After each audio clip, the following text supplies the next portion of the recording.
Well, welcome back to Seefeld for the final day of action. 22 competitions in all in these championships, 12 of them on the cross-country tracks, and we have the last one coming up at 12 o'clock UK time. 65 starters. Now, Lahti may have been the fastest 50 ever. This could be the slowest for 20 years. The temperature is rising. The tracks are breaking up.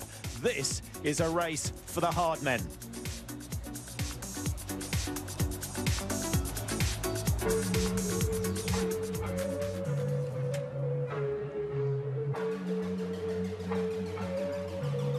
Yeah, I'm feeling like the man right now. Got me feeling like I own this town. Know my city gon' hold me down. Too late, I ain't never coming down. Yeah, I'm feeling like the man right now. Oh yeah, oh yeah, oh yeah. Too late, I ain't never coming down. Oh yeah, oh yeah, oh yeah. Yeah, I'm feeling like the man right now. Welcome to Seefeld on the final day of the World Championship. As you can see, the sun is back. It's 9 degrees. We are ready for the final race of this championship, and it's a classic. It's a 50K skate. It's the race that makes legends. And Demon Corso, he's so happy he's not racing today because this is the one you lose sleep over. Oh, this yeah. race. Oh, absolutely. I wouldn't have slept a wink last night if I had to do 50K skate in the blazing sun. So I'm more than happy to be here with the ever-handsome Karsten in the studio. All right, I know you're going to need to position when you go home, but you've done this numerous times. The 50K, how does your body feel after 50K? Oh, it's completely destroyed. And the fact that the 50K closes out every championship makes it even harder. It's the marathon on skis, and quite frankly, everyone is happy as all get out when they're done this one, because this one really kicks your body in the face. Well, let's go back to Lahti in 2017. It was the fastest 50K skate in championship history, but it all went down to the finish line.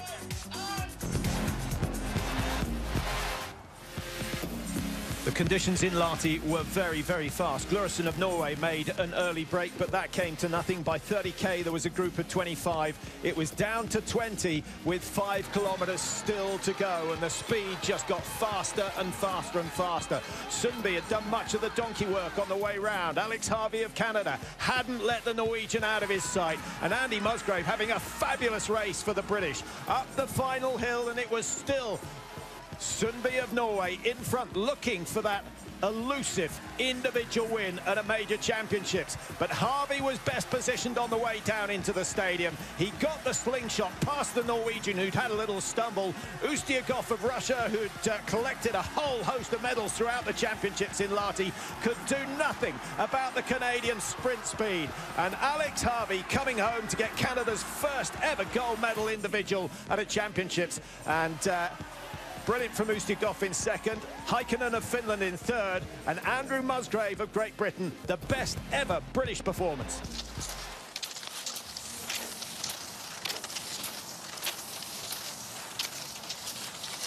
It's 50K day, the sun is shining.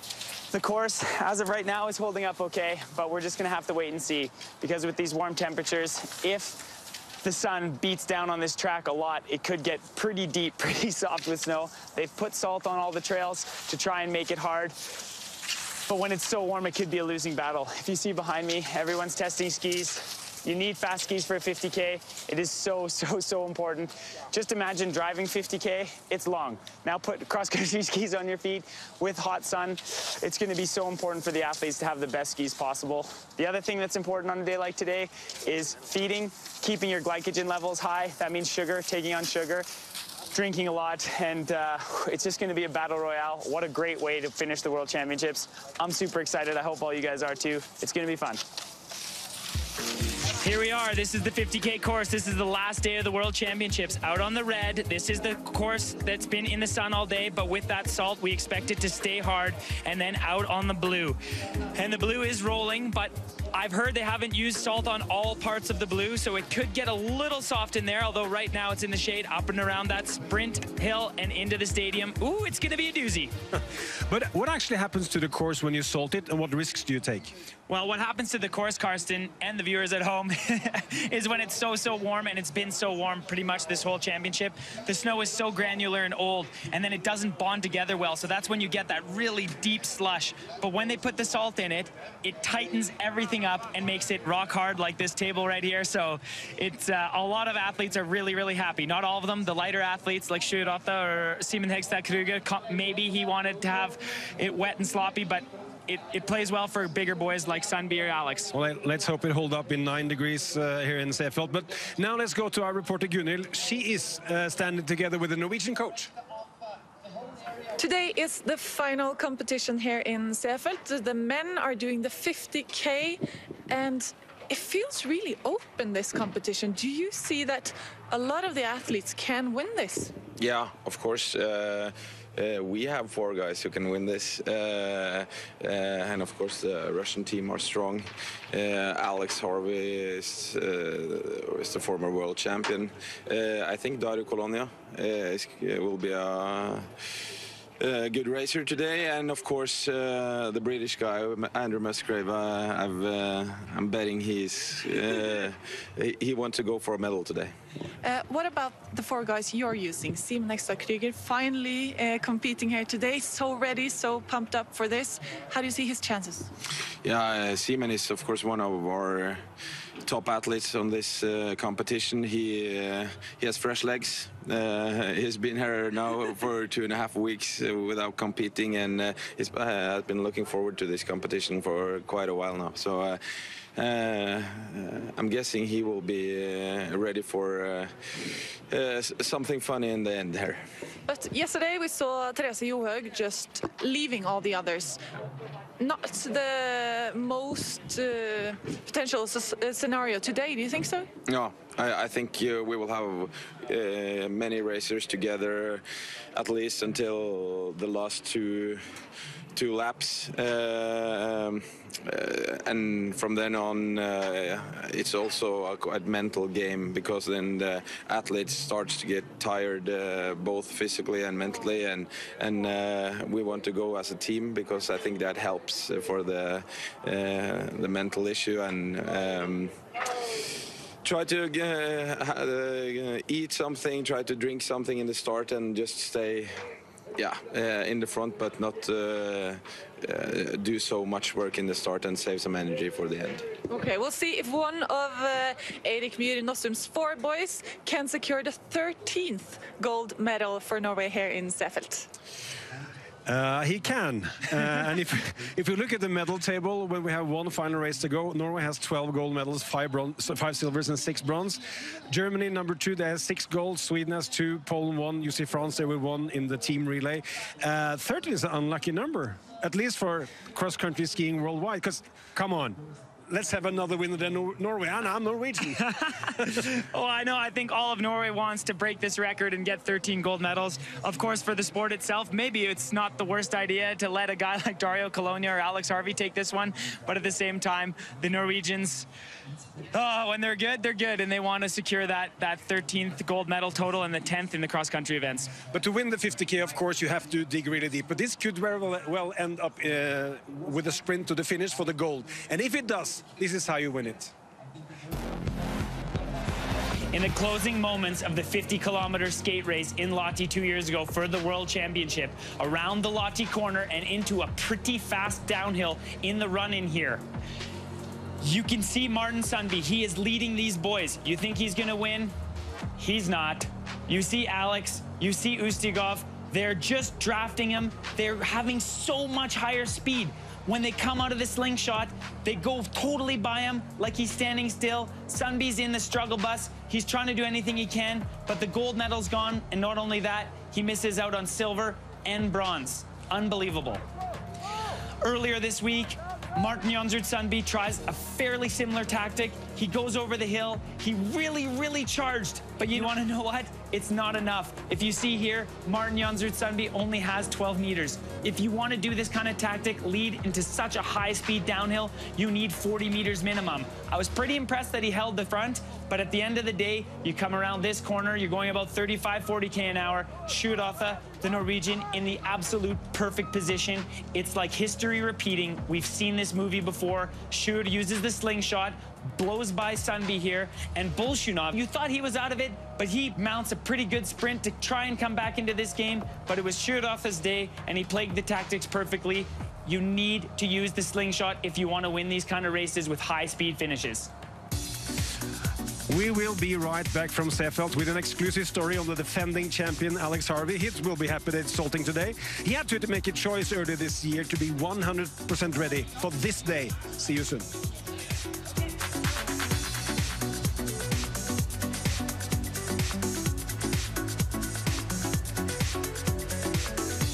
The final day of the World Championships here in Seefeld, and we are getting ready for the toughest race of them all, the 50-kilometer skate. And Alex Harvey will today to try to defend his title from 2017, although he had some mental issues this season, so 2 months ago he had to push the reset button.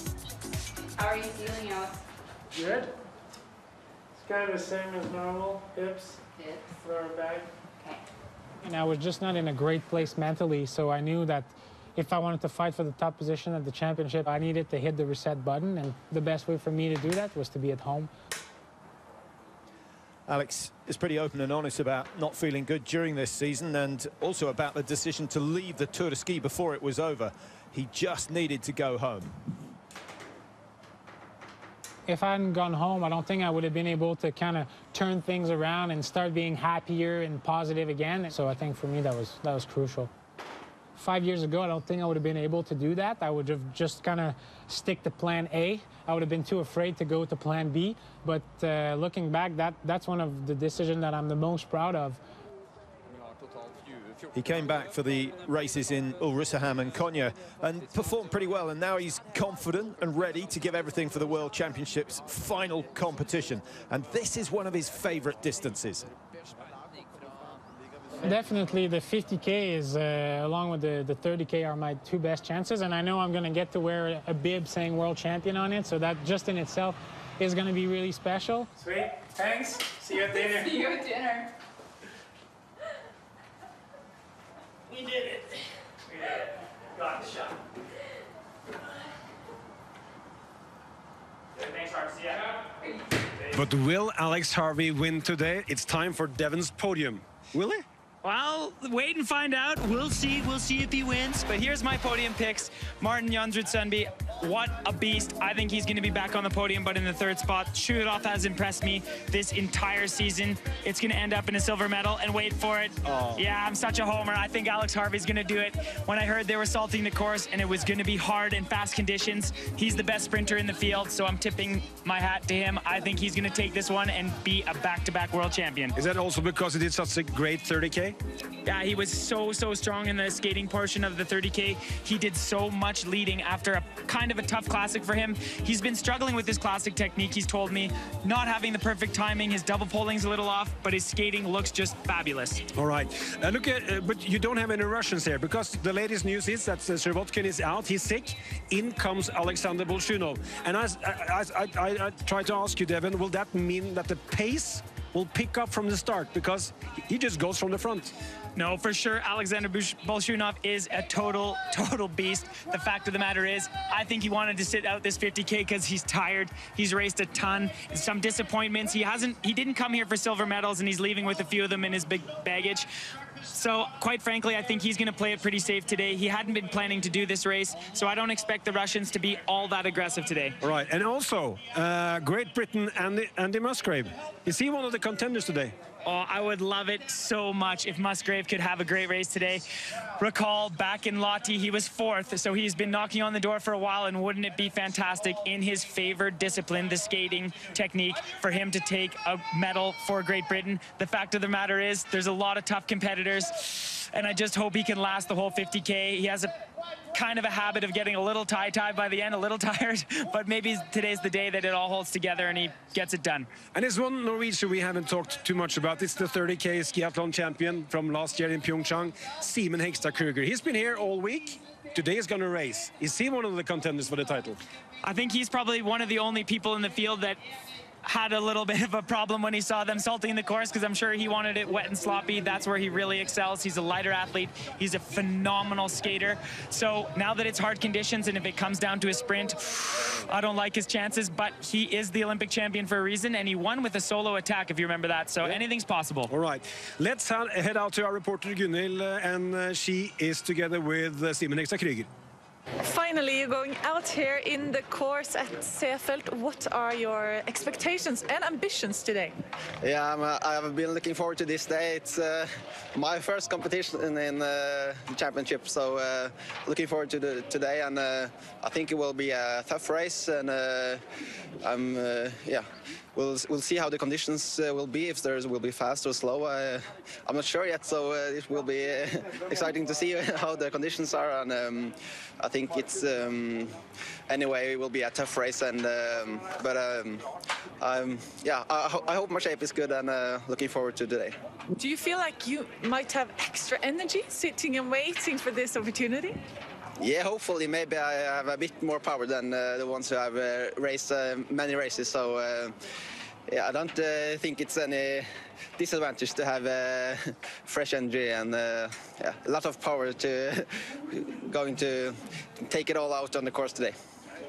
That was Simon Ekstad-Krüger, and of course where we stand, we can look at the top there, the top of the brutal hill here in Seefeld, where almost every competition has been decided, and they all know if you lead down that hill, you will not win. No. Every day it's one guy or one woman who lead down that hill. Yeah, everyone's always antsy in their pantsy when they get up there. I think they're in oxygen debt, so they're making some bad decisions. But for sure, if it's a big group up at the top of that sprint hill, that draft is huge. We know that, so it's going to be an exciting run in if there's a lot of people. All right, but the 30K yesterday, that was like funny for the gold for 5 minutes. We will see the same tactic today. Will someone just try to leave the field? Well, luckily, Therese Johaug decided not to do the 50K in the men's class today. You know what? People are getting tired now at the championship. We heard from Kruger. He's really, really excited, but he also wants to play his cards right. I don't expect a whole lot of fireworks early in this race. You know, with these 50Ks, Karsten, it's a little like the marathon. You know, in the marathon and running, you hear you're at the halfway mark when you get to 30K. It's a little bit like that in skiing. When the athletes get to about 35, 36 kilometers, congratulations, that's the halfway mark. I think we'll start to see something happen for the last 2 laps only. All right, this is a champion from the skiathlon, Sjurøtte. One of the guys for Devon's podium today. The final race of the final day of the World Championship in Seefeld is coming up. The 50K skate for men. This is a tough one. Okay, we'll be right back with the start.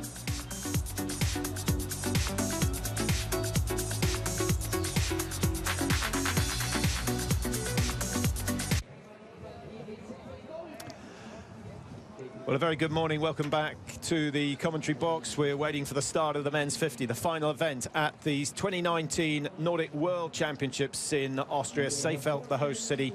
It's been a fabulous event as far as the weather goes. 1 or 2 administrational problems early on, Mike, but we finally found our way around and know where to get everything we need. It's not as big a start sheet as many were expecting, and quite a few big names missing, Mike. Ustiugov, Iversen, Niskanen, Klæbo, Bolsjunov was off, but he's now back in. I wonder how his head is playing with him at the moment. Can you imagine that? Of course, Shervotkin, who I thought was going to be a strong player today, but sickness in the Russian camp, it pulled him out. Bolsjunov, we saw him so tired in the 15-kilometer, but he raced well, I thought, in the relay. He doesn't let them down, so he's back in, and you know, there's no pressure on him now, so we may see a good result from him today. And of course, with Alex Harvey, the defending champion, running and his form improving race by race, many getting excited that we might see someone other than the Norwegian winning. Devon's predictions, Mike, Harvey, Røthe, Sundby, in that order. I sort of suspect you've got other ideas. Well, I mean, Devon gets it on the nail nearly all of the time. I'm feeling that, believe it or not, I'm feeling now with Bolsjunov coming in very late, I think he will be, as long as he doesn't do his crazy lead action all the time like he did in Pyeongchang at the Olympics, he led most of that race. I think he's got a strong chance today of coming onto the podium. Well, wearing bib number 1 is Sjurøtte of Norway. He's already had a fantastic championships, 2 golds and a bronze to his name. or 2 golds, because he won the skiathlon and played a part in the relay. Sundby has 2 golds and a bronze, which he got in the skiathlon. Kruger is fresh. He's wearing number 3. He'll be on that front row. And Simon Kruger, of course, the Olympic skiathlon champion. He had a fantastic medal run in the 15K in Pyeongchang as well. Unbelievable that we get to the 6th race before he gets an outing. I think the great thing, there's Martin Jonsrud Sundby. We know he's on form. With the 4 Norwegians all in the top 8, so the first 3, of course, are Norwegians. I think they'll control the pace or try and dictate the action for up to 20, up to 30 kilometers. Number 4, Melnichenko for Russia. He's 7th in the distance standings, and their bib number correlates to their position in the distance races. So with the likes of Ustiugov and Klæbo and other top stars missing, some have higher bib numbers than you would have thought, and many surprised to see Röthe wearing bib number 1. What about Spitsov? What can he do? He's another man who hasn't really had too many outings. He hasn't. Spitsov, we saw him racing so well at the Olympics, not quite the same form.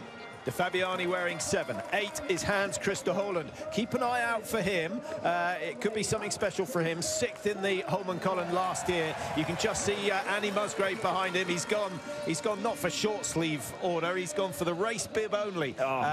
And he said his temperature in the 15K was just about perfect, while everyone else struggled. I thought we'd see Muzzy in a pair of Speedos today and converted flip-flops, so at least he's got his trousers on. But I'd do the same. It's 10 degrees out there, and you're going to cook. Musgrave wearing 11.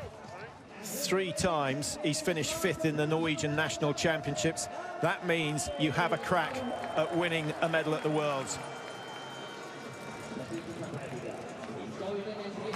Alex Harvey, is he going to become only the 3rd man to defend the 50K title? It's been done by Northug, and it's been done by Torgny Morgren of Sweden. Petter Northug, I think for me, the ultimate 50K racer. Absolutely amazing what he's done over the years. We'll talk about the different 50Ks when we're underway. But we have a lineup of 65 athletes. Bolshunov, remember, has come in at the last moment. We'll see how he gets on, but I'm not really expecting to see him feature early on. 41 going through. He's done a Jess Diggins. It's Simeon Hamilton. Chopped the bottom of the legs off just to try and keep cool. And Mike, well, he's going to stick out a mile because you can see that fact. Diggins yesterday talked about cramping up in the closing stages. Now, yesterday was nowhere near as warm as today. I just wonder whether the cold played a part in the cramping of the legs. I did wonder, and she alluded to the fact that that doesn't normally happen, and when the muscles are so hot, almost fever temperature compared to normal, you're in this extreme competition, and the wind chill factor, traveling what, an average 25, 26 for the women kilometers an hour. Yeah, I would say it played a little part, but there again, she felt in every other race her body temperature was going crazy, and I don't think that's a bad idea. There's Youngie. It was Martin Adam, I've seen, sorry. Of course, Andrew Young is in the field today. Bib 47, Andrew Young. Yeah. And I think he'll be kind of stripped off as well. Well, he'll be stripped off. And he said to me, it is the 50K is 49 too far for him. He is a brilliant sprinter, and he's done really well. Really disappointing for the British pair of Young and Clunet that they didn't get through the semi-finals of the team sprint event. Taken out by the Austrians, and incidentally, it was one of the 2 Austrians that was caught doping earlier in the week. Had they not been doing that, the chances are they wouldn't have been up with Clunet to take him out on the course. So I think the British team feeling a little bit aggrieved. If they can win a medal today, it's still an outside chance, but it is a possibility. I think that little incident will be forgotten. It will. The Norwegians, this is a slow pace, I think, as would expect at the end of a championships. And I think they will get back to the camera, to the front of the race again.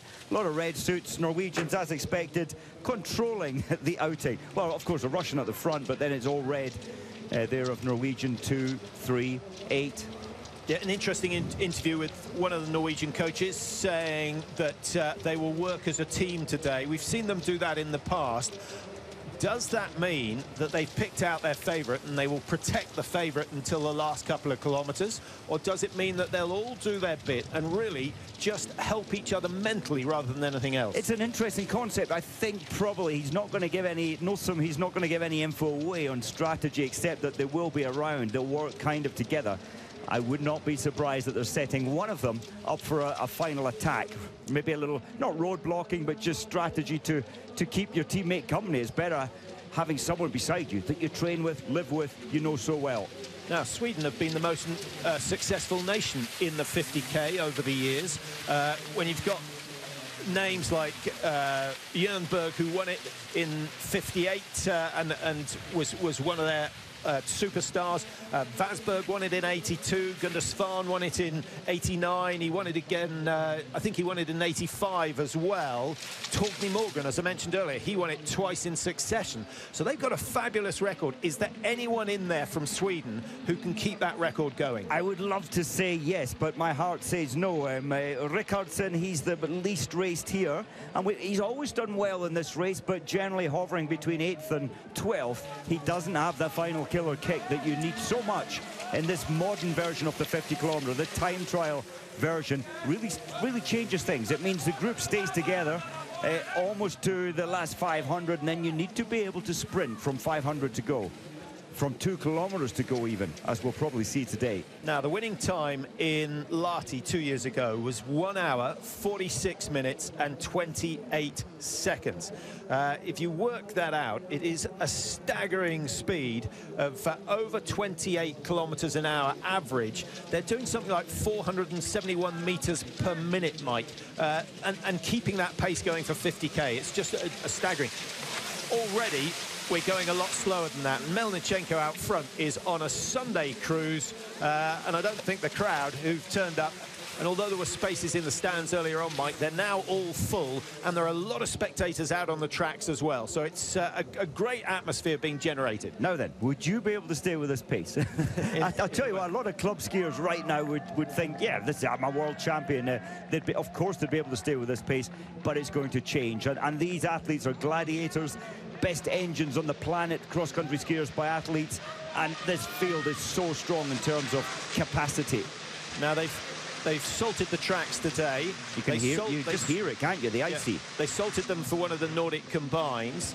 This race is likely to go over 1 hour and 3/4, probably closer to the 2-hour mark. Salt doesn't work forever. And if it starts to break up in the closing stages, then it could get very, very interesting.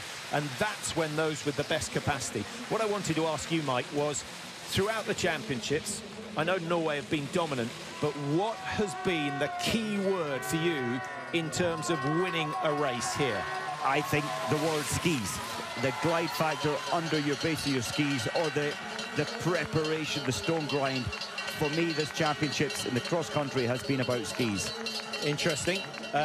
I went for, I couldn't decide between lightweight, simply because it's been so slushy that the lightweight skiers have that huge advantage. Rutter, of course, getting the skiathlon. But then I swayed towards conservation. Everyone who's won has raced conservatively, got to the last kilometre doing as little as possible, not offering themselves up front like Bolshunov has on so many occasions. Klæbo, he raced conservatively in the sprint and then absolutely trounced everyone in the last. But he had great skis. Rutter, yes, Rutter did nothing in the skiathlon until the last kilometre. The same with Sundby. He was 18 seconds off the pace in the 15K. He paced it to perfection, conserving energy for those final stages. Totally, and we'll see it today. The athletes who have a great glide, the work, it's not just the fact their skis are running faster on the downhill section. The workload over 50 kilometres becomes so much easier. Nothing between them at the moment. The leading athletes through the stadium for the first time. Melnichenko still out front. The Norwegians mounting at the front of the field at the moment. Much, much easier to ski when you have a little bit of space to play with. And 3.75 kilometres completed. We've already got over 8.5 minutes on the clock. It is not quick, but that won't last forever. The question is, Mike, when will they go? When will those who don't have a sprint decide they've got to make an honest race of this one. Well, you could look at this, and of course the obvious one, Simon Hegstad Kruger hasn't raced here. I thought maybe he would. You know, there is maybe a case where he's got the strong legs. If he broke free, say 20 out, 15 out, he may last the distance. The freshest engine, we know he's a fabulous freestyle skater. So we might see some action earlier on. A bit worrying for the Norwegians. I say a little worrying. 27th position, Sure Rota. Jens Berman in the front for Sweden, a little burst up the side. His girlfriend up alongside the tracks. They've got prime spot for the finish in a very, very good position. Yes, Emilia, she quite interesting, and I hope we'll see them. We probably will see them at trackside, dressed up in crazy style. So some damage. I didn't see the fall. I was just, I think it's one of the Russians at the very back of the field. Yeah, Yoshida with a broken pole there, the Japanese athlete. Japan having broken poles in the Nordic combined yesterday. Andrew Musgrave, he's sitting about 6 back on the right-hand side of your screen, always identifiable by the white headband, but he's taken it at the top of his ski suit off today, so he's trying to keep the temperature under control. It's not easy. Here's the thing, at 10 minutes, have we ever seen a 19-year-old athlete leading a 50-kilometer race? I think the answer is no. Well done, China. Well, have we ever seen a Chinese athlete leading a race? No. But I think that's indicating how easy so far. We've never, in my opinion, we haven't seen such a slow start. They're exhausted, and I think they know the track is going to break up. So all the big engines are just playing very, very economical at the moment. Germany with 1 or 2 athletes in the front group. Florian Notz is there. He's wearing 15. Jonas Dobler, has he got a chance? He's got number 23, comes from Traunstein, so he'll know this area fairly well. Dobler, he's had a couple of top 15s in 50-kilometer races, so he can last the distance. Doesn't quite have the sting at the end. Alex Harvey right in the middle of the pack. Mike, you need quite a lot of space for the skating, and what you want to be able to do is ski efficiently. Sundby, for me, is the master at finding where to be so he can ski in his own style, and he'll usually be just a couple off the front. He's probably enjoying the fact that China are leading this one at the moment. And that is Bao Lin in the red and yellow suit. On his right is Melnichenko of Russia, who's been out the front quite a lot. So stressful. You're talking about in the pack. 1, 2, 3, 4, 5 wide in places, 2-meter long skis at the end of your toes. It's not like running. You need a lot of space here, and I think it's quite stressful skiing in a tight pack like this. You have to adjust your stride, your tempo all the time. Now the Norwegians choosing Sørøte, gold medalist already from the skiathlon. They've got Sundby, gold medalist from the 15K. Kruger, gold medalist from the skiathlon in Pyeongchang last year. It's a pretty strong team. And then Hans Christer Holland. No, he hasn't done anything here so far, so he's fresh. Top 12 of the Tour de Ski. Have we seen anything recently from Holland that makes you think he might be the one to spring a surprise? Well, just going back all the way to December, we know that his freestyle is good. In the 3-day event in Lillehammer, he came second there to Sure Rota. Certainly strong, certainly powerful, and he can last the distance. Yeah, Holland from Lund Ski Club, spelled L-Y-N, and there's a connection there with the British team because the British persuaded the club coach to come across to the national team, and he brought with him all his assistants as well, the technicians. So they're not a very happy team at the moment, but should Great Britain get a medal in this one, I think they'll forgive all that. I think so. There's Muzzy there looking so strong, and I think Muzzy, 2 years ago, we saw him, what, 1.5 seconds off the podium. He's there or thereabouts. He can handle the distance. He needs to now stick with the strong pace at the end, and his mindset, he will have thought this thing through a few million times by now, I imagine. Yeah, Muzzy from Huntley Ski Club, where they've produced some very, very good skiers over the years. I said this the other day, but I was out skiing with him and asked him if he can go anywhere in the world without being stopped. And he said, firstly he said, well, if there aren't ski tracks, I don't have a problem. But Scotland is the one place no one knows who I am, which is slightly ironic. But if he wins a medal here, I'm sure that will change very, very rapidly. And we shouldn't big him up too much, Mike, because a top 10 is still an astonishing result at this level of competition. and when you consider his background, and he's got 7th in the skiathlon. He was 8th in the 15K Classic, showing that his Classic performances have gone through the roof this year. Oh, he's world class. If you're top 10 in this sport in terms of world, you really are top class. And on any given day, if you can make that top 10, you can also take the podium as well. He's that good. But the conditions, the skis, the energy supply, that's drink and some food during this 50 kilometre. There's so many factors. You need to get the balance just right. Well, you know who I think might be regretting taking an early flight home? One Johannes Husfeldt-Klæbo, because at this pace he would be laughing, and it's turning into a sprinter's race, and the longer it goes on, the more the sprinters are going to be rubbing their hands. And remember, Northug has taken 4 gold medals at a World Championships. Was that Val di Fiemme, of course the same as Klæbo has already, but then he went on to win the 50. I'm a little surprised because we know Klæbo has the technique, the efficiency. We know he can last the distance. We saw that in the Tour de Ski. He won it.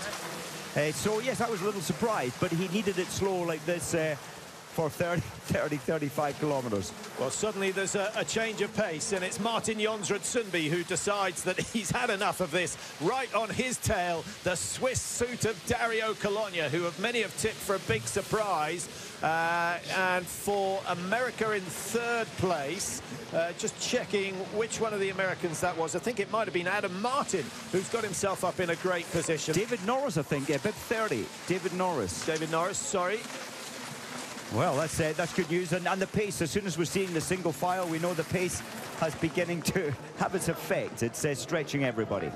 We'll have a look at the damage that Sundby has done by hitting the speed, 10-15 metres before the top of the climb.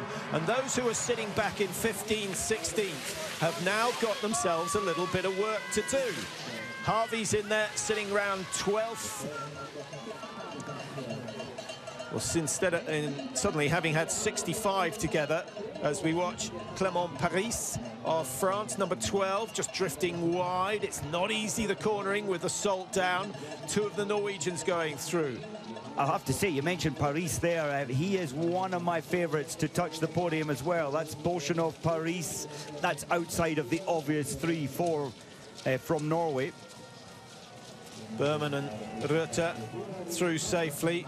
Here comes Andy Musgrave. He got slightly caught out by that injection of speed from Sundby. And suddenly it slows down again. Mike, what was that for? Was that just a lack of patience from Sundby? Well, I think Sundby's, he'll be calculating. He's the wisest head or the most experienced head in this field. And he would have thought, this doesn't suit me. This isn't it's not going to help me by the end of this race. So I think he wants to just get rid of some numbers. Hurt them, get rid of a few, make it smaller, and that's less stressful instead of the tight pack racing. And I think Dario Cologna has laid his cards on the table. I will stick behind Sundby, whatever happens, because if he's there at the end, I know I can outsprint him. Very much. He'll be missing his Swiss doctor today, that's for sure, or last night. Yeah, it's not so often you hear about injuries on cross-country skis, but you came across one last night. Yeah, it's very, very rare, and I thought that at the time. Yes, the Swiss team doctor just out for a ski late last night. Unfortunately, he broke his leg side of the track, so it took about 2 hours getting that sorted. And he wasn't going fast, he was dawdling. So into the stadium for the first time, or at the end of the 8.2 kilometres. 8.3 in fact. Well, it's stretched out. Yeah, 100 metres Sundby has really opened it up. 100 metres between Sundby and the defending champion.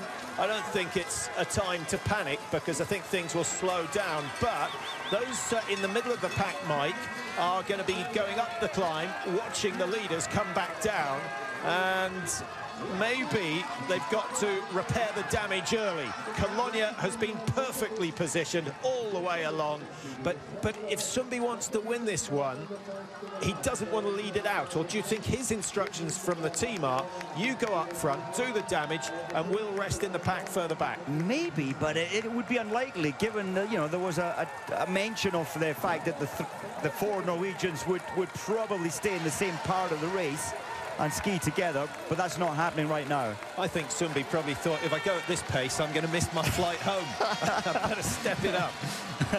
The Sunday morning ski, not anymore. 8.3 kilometres completed, 18 minutes on the clock, and it is still pretty swift, to be honest. Andy Musgrave still in the top 20. Backscheider dropping back in 31st position at the moment. Young of Great Britain in around 35. But there's a lot to be decided here, and Sundby has had enough at the front. The great Dario Cologna taking his turn at the front of the 50k field. Clément Paris of France just behind him. Sundby settling back into third, and bib number 30, which is the American David Norris, having a really good race at the moment, but the pace has not been high. Still looking, Jens Berman, you can see on his own out on the right-hand side. I don't know why he doesn't tuck in. Halvarsson wearing 10 for Sweden, still there. Halvarsson might, he's the opposite of the big game players. He can be in such good form, but when he comes to a major, it all seems to go wrong. And if he has a good race, he always just misses the podium. It's very strange. He almost gets tired, I think, around a team, or the living side by side with athletes. He's a homeboy. He loves being a home. And remember, the first race of this season, distance race, he came third. So he's very good. He's got an engine. So end of November, he was fresh mind, fresh legs. But here, he started so strong. The desire is there to win medals, but the engine or the mind lets him down. And he has copped a lot of stick back home for not digging deeper, for not staying with it longer. It's easy to say when you're not there. Oh, it's tough, and the conditions have been so tough here. No wind today, though, Patrick. Remember, a year ago in the Olympics, the wind was a huge factor in how that 50-kilometre panned out. Well, there is a little breeze. There's a little breeze, and it's okay. It's not like we've seen earlier on in the championship, but I think it's enough. When they head out of the stadium, you certainly don't want to be leading. And as soon as we got to that point, Sundby said, "I've had enough. Someone else can take it." And that's an interesting. Cologna, for me, is one of the most efficient. You're talking about energy output. It's okay leading up a hill because the wind factor, it's 10, it's 12 kilometers an hour. It's not a factor that you're pushing against a wall of wind. So that's why Cologna, but he won't want to lead much longer, that's for sure. So who's next to lead? Sundby. Sundby again, he's restless. Back in front, yeah. I don't think he wants to be out there all day. Sundby is not going to win if he comes into the stadium with 4 or 5 other people. So if he wants to double his tally of individual gold medals from a major championship, then he has got to go early. The question is always, how early? We've seen it, the earliest we've seen a break, what was it, back in Val de Fiemme 2013, Olsen. Incredible. The whole pack didn't take it serious. They thought nobody could run with 40 Ks to the line. Olsen did it and took the gold. Well, they've got a GPS on Sundby, which is why we've got a speedo readout for his speed, 38.9 at the moment. Paris, I think they're taking the inside line on Sundby. Where's Dave Norris? Dave Norris has done, I could only find one outing of 50 kilometres for Dave Norris, and it was good. 38th in Oslo, the 50-kilometre last March. I thought that was a good performance. He's dropped back a little in the pack now. Still on lap 2 of 6. And suddenly the leading group are stealing a little bit of a march on the rest. Alex Harvey is in there, no mistake from him. I beg your pardon, sorry, Norris, Dave Norris is still up there. There he is. Yeah, he's still there. Andy Musgrave is some way back at the moment. The last readout we had on Musgrave is he's back some 6.27 to 7 seconds off the leader. Bolshunov goes to the front, Mike.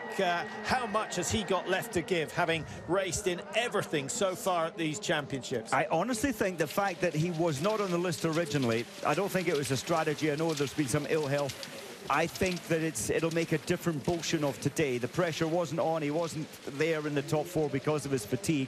But I think somehow there's a reverse psychology in that. I think he'll do very well.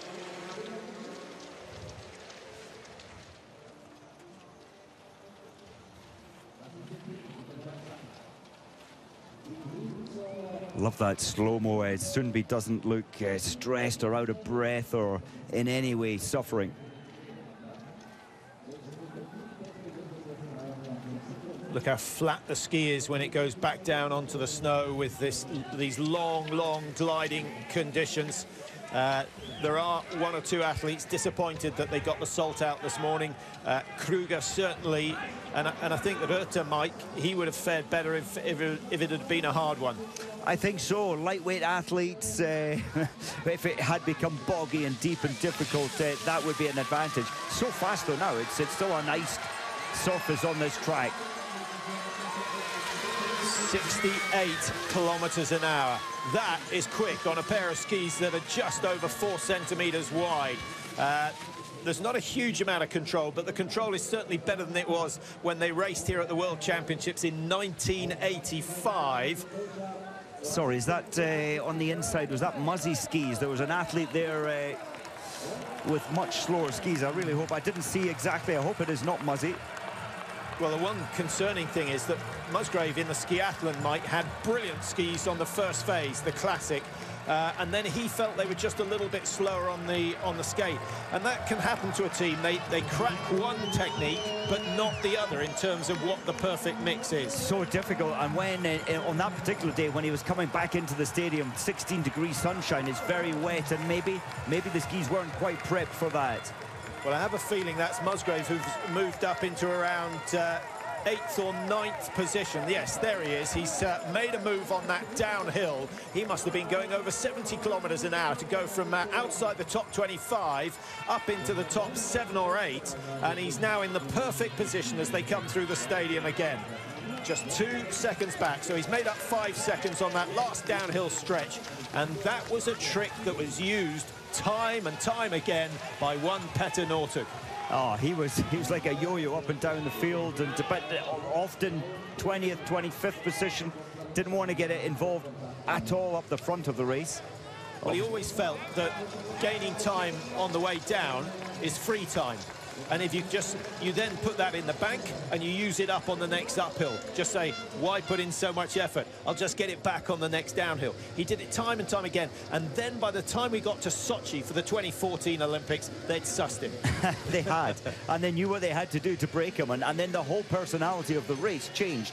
Very aggressive, very fast from the gun to kill him off, basically, to tire those legs out. And it worked. Eventually, the field figured out the dilemma of Northug, the ultimate sprint finisher. The best 50K you've ever watched?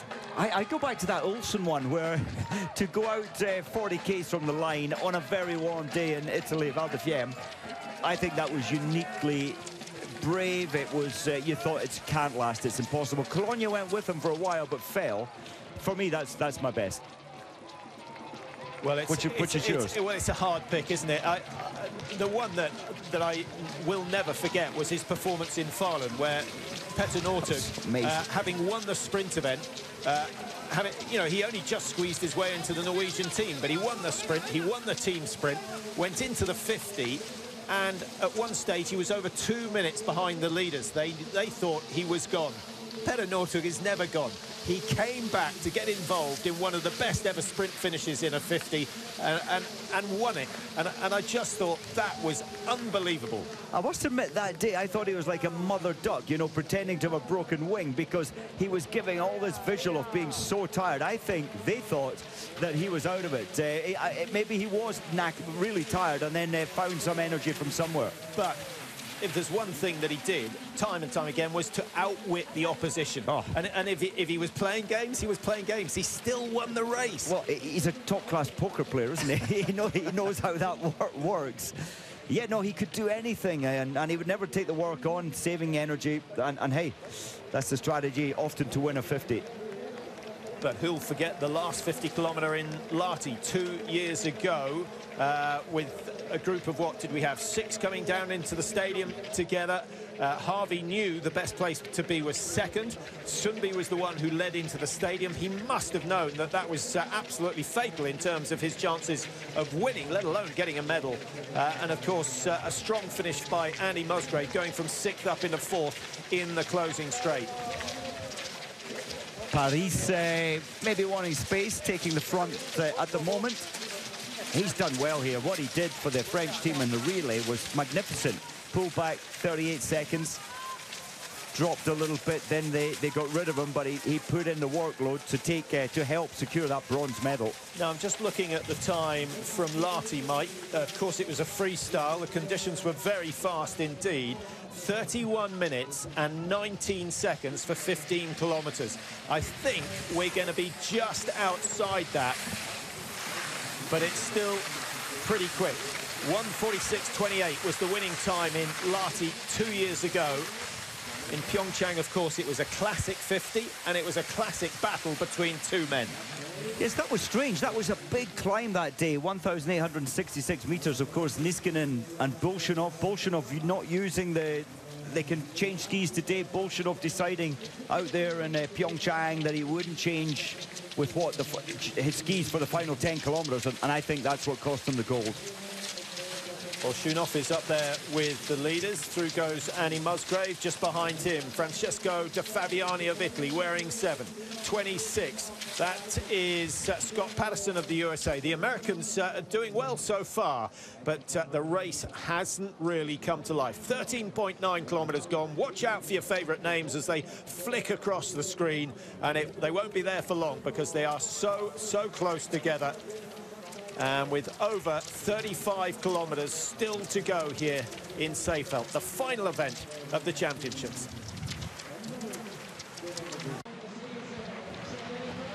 Welcome back to the men's 50k here in Seefeld, and the only sign of urgency from anyone so far as we watch number 64. He's had his moment of glory. He led early on, Zhang Jingkai of China, but I think finding the pace just a little bit stiff. The only urgency I was going to say, Mike, is when they're wanting to get to their drink stop and get the right bottle. Well, and on the ad there, on the break, Sunbi went for his drink and it splashed out. He got the bottle, but most of the contents came out, and that can be so irritating.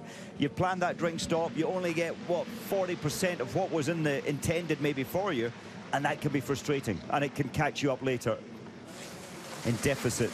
Melnichenko showing good speed as they come back down towards the stadium again, and we've got a group of what must be 25-30. Just a few moments ago, 48 athletes separated by just 15 seconds. Andrew Young only 14 seconds behind, but 43rd position, so well and truly in this pack. Look at the pack closing up at the top of the little rise. Well, we hear a lot about the leaders. Paris, Kruger, Melnichenko, Bolshunov, Colonia, all up the front of the field. Sunbi sitting back in 10th when he went through the last split. I expect we'll see him show. Sweden, they can relax. Berman's in 14, Halvarsen in 16 at the moment. Annie Musgrave in 18th position, 7 seconds down off the race leaders. Baba of Japan, he's having a great race, but Yoshida of Japan is down in 29. He's probably the best of the Japanese over the longer distance. And then Imanol Rojo from Spain, still in 30th. That's great. He's only 10 seconds behind the race leader, Melnichenko. Best of the Austrians, Bernhard Tricher, he's 21st, only 8 seconds off the pace. He's in the pack. The second of 6 times up this big climb, the Sprinters Hill, as it's now known here in Seefeld. When they come here for World Cups in the future, I think we're going to have a few stories to tell about these championships because this particular climb, and of course the other little climb before they come into the finish, Mike, determining so much of the distribution of the medals. It was quite funny in the Nordic combined relay yesterday, sit with 1 lap to go. I think they just wanted TV time. They all stopped. It meant nothing in the race, but hey, they saw the fastest men on the planet on cross-country skis doing it. Why not? Melnichenko builds the speed up around 55. They'll probably be around 60 before they flatten out in the stadium. Harvey, the defending champion, just behind him. Germany going well with Andreas Katz. He's the man sitting up there at the front. Now, what we're noticing, Patrick, the track, even though it's been salted and that takes a lot of the humidity away, it's beginning to break up on the second rotation, and it's only going to go one way from now, 6 times around this 8-kilometre track. Yeah, the distribution of the salt, to me, Mike, looked a bit like a farmer sort of sowing the seed in his fields. It was somewhat haphazard, and that means that some of the track is firm. If you've missed a patch, you can get these holes developing, and you certainly want to stay on the race line. If you're forced left or right, you're going to find much softer snow. That's a point as well, and if they do break up on the fast corners and they re-salt, you're expecting slush, but you find ice, and that can actually take you by surprise. We saw that in Oberhof in biathlon when the tracks were firmed up during the race, and it caught many athletes out. They fell. Alex Harvey's done nothing wrong. He hasn't taken much of the lead work, just for a couple of minutes at best. Melnichenko, on the other hand, has probably done as much leading as Martin Jonsrud Sundby, who's now settled back in the pack. Bolshunov might moving up still. He's got the hat on. I was absolutely staggered the other day when it was 16, 17 degrees in the shade. It was considerably hotter in the sun, and he still had his full warm-up suit on. And that was before his race start. If your body is cooking before you actually start, then you go into race pace. You just don't feel yourself. And I think everybody had expected him to win that race. He didn't. He was down in 8th, 50-odd seconds off the pace. Now, if you're wondering why all the coaches are in the same place, they are given an area where they can provide a drinks field. Musgrave picking one up very cleanly from the British team helpers. That's good news. Do you know, it's hard to believe it when you're in the middle of that pack and you're in race mindset. It's so difficult in a pack of coaches to manage to reach out and get your own drink. It's not like running, and we see so many mistakes in running. Now, the first 2 times round, Mike, we couldn't see hardly any ski tracks out on the trails. Now, as it softens up, each ski is making an inch indent, and by the time they come around for the 6th lap, I think the going is going to be very hard indeed. Very much. And of course, when it was icy there the first lap, you're not burning off much energy. Yes, there's a little tension to hold the ski straight on an icy track, but now it's the friction and the depth of snow. Now, we haven't talked much about the Finns, and we should, because Finland have the Olympic champion over 50k. I know it was a classic race, but Hivarinen, I think, for me, is the best-placed Finn at the moment, and he's outside the top 30. Just double-check that. No, I can't see anyone in the top 25 from Finland. Oh, in fact, sorry, just found Heikkinen. He's up in 10th at the moment. Heikkinen moving up the order then. There's Sundby wearing 2, Reuter 1 just behind him. Reuter's kept himself well protected and well positioned all the way through the race so far. 36 minutes 52 at 16k. It's roughly 4.5 minutes slower than Lahti.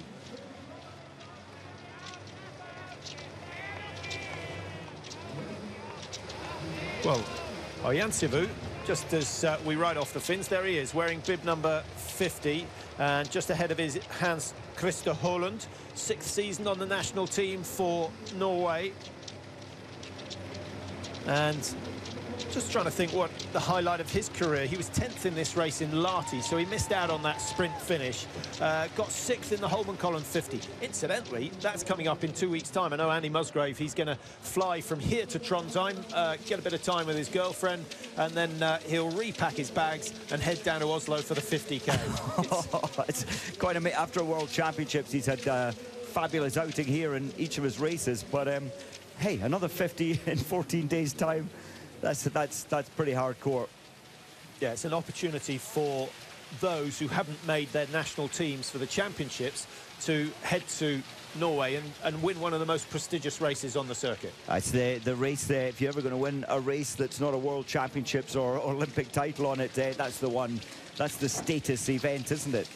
Hey, I'm just wondering, Patrick, at 17.8, there's one man in this field who will be very restless. He'll be feeling guilty that he's not killing himself.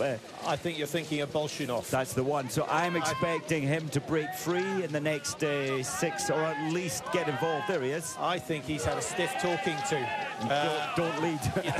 Just saying, I don't want to see you in the front until 49,990 metres, and then you can take the lead. This is incredible. It's slowed down so much again. Nobody wanting to take the headwind or the 25k an hour pace up the front. Far better being tucked in behind. And it's not like cycling where you've got a team that can work together and rest their lead, their point man.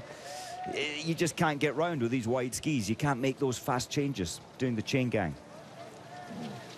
Well, we were talking about Sundby missing his flight home.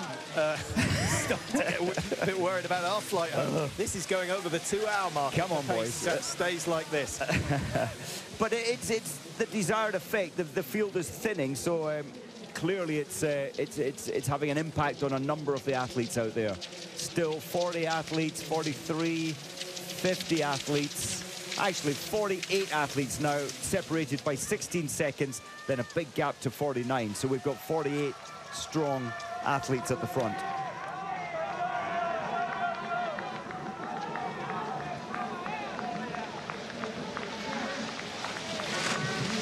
It is an event that has been won by so many of the legends in the sport. Vasberg and Svan, we mentioned earlier on. Marilio de Zoltnight. Now, what a competitor he was. You know, he wasn't much bigger than 5'2", but he skied with Therese Johaug's tempo and Bolshunov's power. Oh, he was amazing. And at 36-year-old, I think I'm right in saying the oldest man to win a 50-kilometer. In fact, he was third in 2003. So. Was it an Olympic one? I'm just trying to place 87, he won in 87. That's when he was 36. Yes, so he was the oldest man to win this event, 50-kilometer. Now, two suspect performances that we can't shy away from. Johan Muleg, who won in 2001 in Lahti, I believe. Yep. I remember commentating on that, and I think my comment was, he's skiing this like a 5-kilometer. And then a month or two later, he was disqualified in the Olympics. Yes, I watched some of that race recently, and it was a time trial in the days of time trial. And yes, he was like a machine. And yes, if you've got assistance, you can push like a machine. Now and of course, but he did it, of course, he raced again in 2002, 50-kilometer Olympic Games, won it by 2 minutes 30. Thankfully, 1 day later, this time, he was banned for life.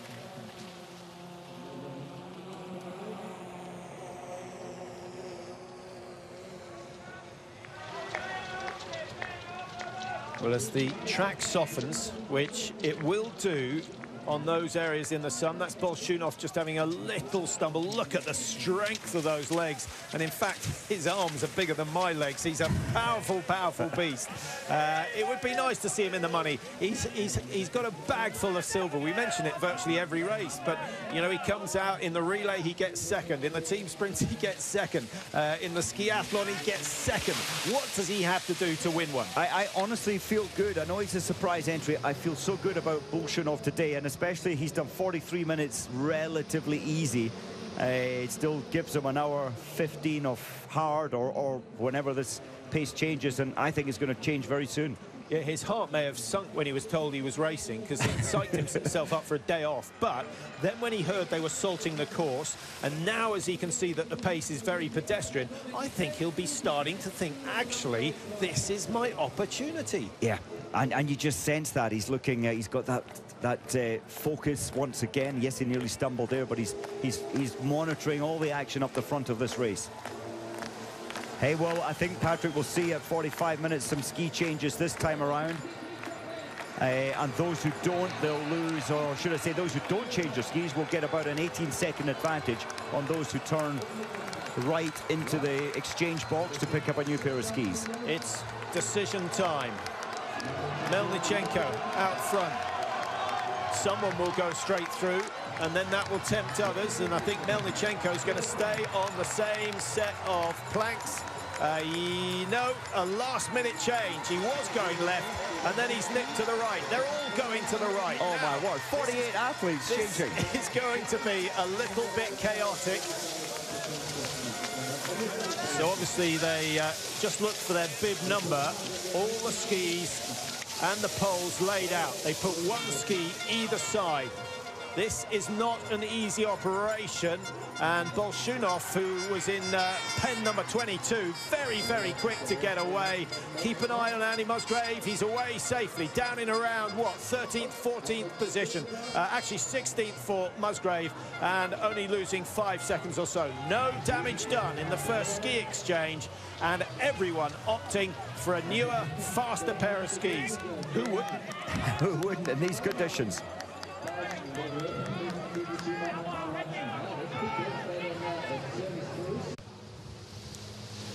No change, apart from the fact that the leading group has got a little bit bigger. It has. There's now 52. Jens Burman, actually, he made his way. In fact, there's some after the ski change have picked up the pace. Andrew Young, 52nd position, but only 19 seconds behind. Bolshunov, wearing 22 on the right, came out of the pens quickest and found himself in front. And I'm glad to see, Mike, that he's trying to slow it down. He's trying to encourage someone else to come through. He's definitely had a stern talking to Bolshunov not to take the work on, not to do what he finds very natural. Now, the guys that don't race Loppet races won't actually do too much racing in close quarters like this. It's interesting, and there's quite a number of athletes in this field who've only ever had one outing at 50 kilometres. It's a tough distance, and it can really damage your season. It can damage your next couple of weeks in your recovery time after this event. Hans Christer Holland, is he going to do what Glurison did in Lahti 2 years ago and try and stretch the field? It was the Russians that pulled him back on that occasion, and they paid a price for that later on. I know that Usti Udov got the silver medal, but the Russians worked very hard to stop Glurison's charge, and it might be the plan from the Norwegians to sacrifice one to make someone else chase, and suddenly we've got a gap of 10-15 metres, maybe even 20. And very interestingly, we need to get a camera shot close in. I think that 2 and 3 looks like it's Norway as well. Yeah, so holding the field back. Interesting, clever little clever number. Sundby is one of them, and actually it might have been Bolshunov. It's still quite tricky to pick out the Russian and the Norwegian suits from a distance, but Musgrave is up there. I'm surprised he's getting away. Holland is making a break. But when you break at this distance, not even half distance, it's most likely you get hauled back in. Rakimbayev of Kazakhstan up there with that leading group. He's in around 5th place. What do you know about him, Mike? Very little, actually. Bib number? Rakimbayev, he's number 58, so his ranking one of the lowest in the starting field altogether. So is this a performance like Glurison, of course, like Olsen from Val di Fiemme when he went on a run from 30 Ks out, so it's a similar sort of mark. It would be an unbelievable achievement, and at least it puts a little bit of life into this race with 49 minutes 47 seconds on the clock. Musgrave still sitting there, some 17 behind. Sundby, no panic from him. I think he knows exactly what Holland is doing. Very much. You just feel that the pack is restless now. They've sensed, so they've got word there's one breakaway athlete, and I think they'll try and close this down. That's Velichko chasing him down at the moment. He was only 55th in Sochi at the Olympics, but he's leading the pack through. So they've only got 30k to go. That's it's a bold move. You mentioned, Rakimbayev earlier. I couldn't find much on him last night, except that he loves cybersport. His history is from Almaty, 26-year-old, but I couldn't find many big deal races that he'd done well in. Well, I think Holland will be delighted to see bib number 48 making the chase, because that means it is not a serious chase coming in from Velichko. 2 Kazakhs up in that leading group of 10 at the moment. And Kazakhstan, another nation caught up in the doping scandal that hit Seefeld last week. Polteranin taken in for questioning, the Estonians taken in for questioning, Verpelu certainly, the son of Andrus Verpelu, who was a former champion. It was all a little bit ugly, but as you said, Mike, there didn't seem to be a sense of outrage from the coaches. It was like they'd all seen those photos that we saw of the Austrian athlete, you know, attached to the blood bag. I thought it was shocking, and I thought that you know, his feet, that shouldn't have gone out public. Yes, keep that for evidence, but I thought it was shocking, or maybe, but others didn't seem shocked. And what else shocked me is that just an athlete, a young lad, was able to do that allegedly all by himself. You need to figure that one out. So yes, unfortunately, yeah, I really hope they clean the whole thing out. I hope that coaches and doctors drop as well. It needs to clean out. Well, you'll never persuade me that he just went down the local chemist and bought what he needed. That's nonsense. He's got a team behind him. Absolutely. And it's, you know, it's within the team, and I think those in charge of the team need to be questioned and if necessary, punished just like the athlete. Well, also what surprised me in the press interview, I was talking to the manager of our hotel, and he said, oh yeah, well, why was he doing it anyway? He's rubbish. The head coach was saying, why would he do it? He's only 15th in the world. 15th in the world is great, and that can take you up onto the podium when you're 15th. So they were playing it down. They were trying to, yeah, make it sound great, or better than it actually was. Holland of Norway is the man leading the way. Up he goes. This is the steep climb. Will be interesting to see if he's still got a decent lead by the time up here. This is a section of the course that he needs to be a little bit conservative, Mike, because if he goes too hard here, he will blow out at some stage.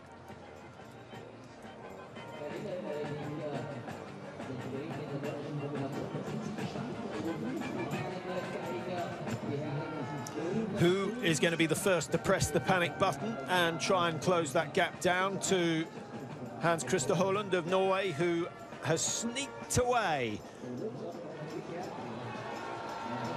Yeah, he's still looking fairly comfortable at this stage, Mike. And guess who doesn't like it? Bolshunov. He is 22. He's gone to the front of the chase group, and I think he's the one that's going to make the effort. Magnificat is there as well. Little acceleration from Holland as he comes down into the stadium. He's going to get the applause all to himself, and the crowd actually really liking the fact that he's done that. That's looking tricky, Mike. That's breaking up, and with, what, 45 athletes coming down there together at 55 kilometres an hour, we could see a few issues. Interesting. Holland was on his own, and when you're in the tight pack here, there may be some people dropping down in this corner, falling, and they will take others down as well. Holland is 22 seconds ahead of the field. The French take the inside line. That's a good place to be. You either want to be inside the rough or outside it. Obviously, it's further if you go outside, but it might be safer. Good downhill technique from the French, staying low, but they come down into the stadium, and there is no sign of the race leader. He's got a lead now of 150 metres. Just coming up to half distance, that's a very brave man to break free and to try and remain broken free. Maybe a real charge for the line at half distance. Incredible. Do you think Holland's going to give him a wave as he comes down the hill? He'll see all the others on his left-hand side, and he heads back out onto the track again. 54 minutes, 55 now as they come up towards the 24.9 kilometre stage. And that's an interesting part of the track. All of the field, all of those 52 athletes that were so-called lead pack are fully aware there's a runaway red suit. And in the old days, when they did 2 25k loops or 1 50-kilometre loop, the opposition never saw them unless they were on the same straight. On a course like this, with so many dead turns and so many different loops, the opposition know exactly what they've got to do. They can measure their attack pretty carefully. Very much so. Just coming up, well, this is only 24.9 kilometres. I'm a little surprised that Bolshunov is not picking it up, picking the pace up, still just under 23 seconds. Muzzy's up there, he's guarding, he's there, he's staying comfortable, and well, 5th place in this chase group. Well, Bolshunov has actually picked the pace up, so he is beginning to react to close this down. He's taken back 2 seconds over the last couple of kilometres. I'm surprised that he's the one doing it, and the Russians haven't, you know, given team orders to someone else to get in there, sacrifice themselves to take their big guns like Bolshunov up towards the front. Yeah, incredible. A lot of these drinks, you can see the black fluid in there. Often they give Coca-Cola, they give Coke out. It's good energy. It's a lot of sugar in there. It's glucose. That's what the muscles need. I think Hurland was taking a little by surprise there in how broken up the track is third time round. Yeah, he was much too wide. He does well to stay on his feet, but that would have been a little bit of a scare for him, and certainly a scare for the Norwegian coaches. Look at hanging on in there. The tension in his quads and his legs, it's quite severe at 55, 60 kilometers an hour.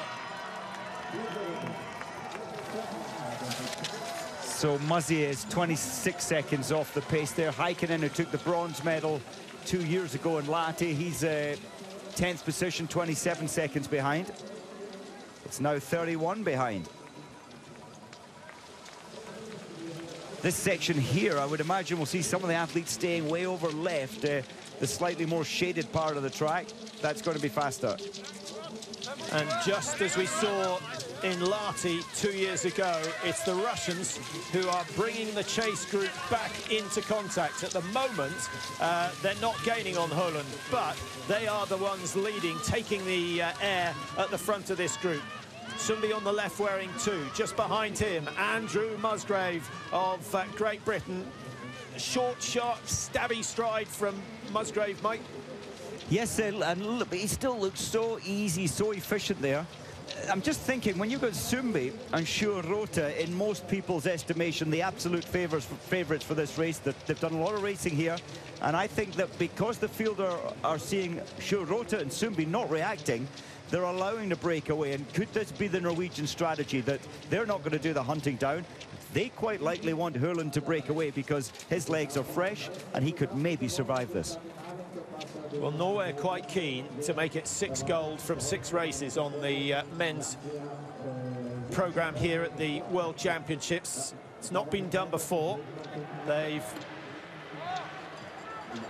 already accrued 12 gold medals from the championship, helped a little by the Nordic combiners. They got 2. Their female ski jumper Lundby, of course, getting 1.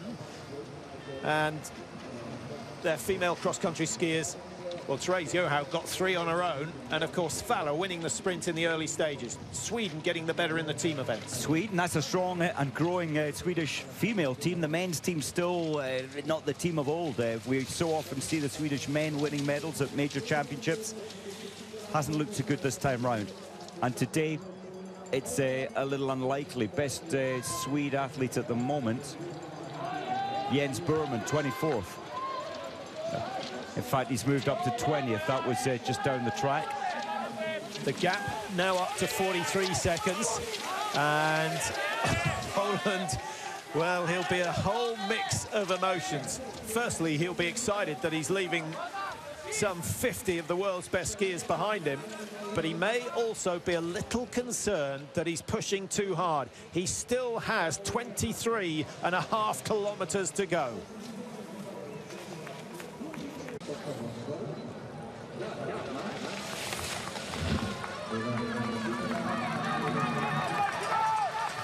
It is still Russia trying to close the gap between the chasing group and the race leader. And Hans-Christer Holund, Mike, remarkably, 30-year-old, this is only his 2nd ever World Championship race. His first was the 50-kilometre in Lahti 2 years ago. He finished in 10th on that occasion, so he's trying to go 10 better.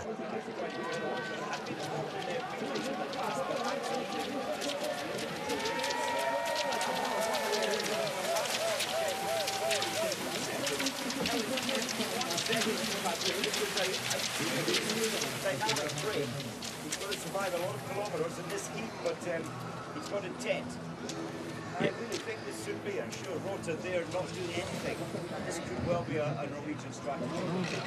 And don't forget, this man took the bronze medal in the Olympics last year in the skiathlon, with Kruger taking the win. So they got gold and bronze on that occasion. And Holland, can he push this lead up to around a minute?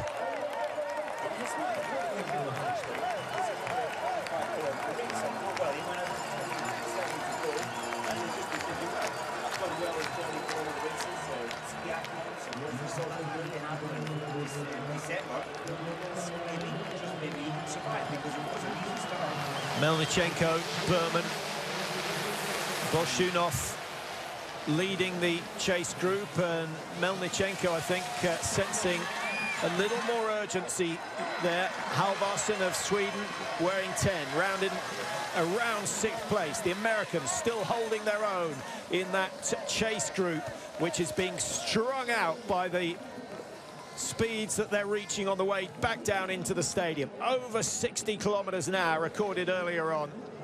And Holland gets to see just how much time he's made up on the rest. He was 51.3 clear last time we saw. The clock is counting, 28.65. Oh, it's still such a long way to go. It's such a long way to go. I just can't believe it's going to happen for the second time. What I have noticed twice he's been off the brink for the last 2 kilometers.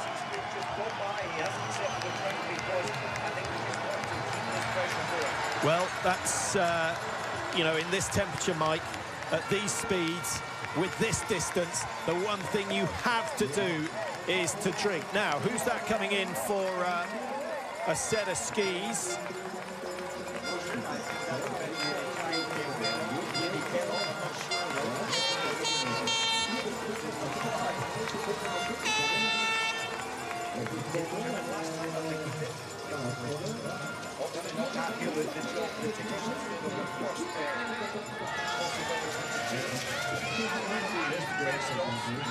Yeah, it's still quite high speed, isn't it, to be taking a drink.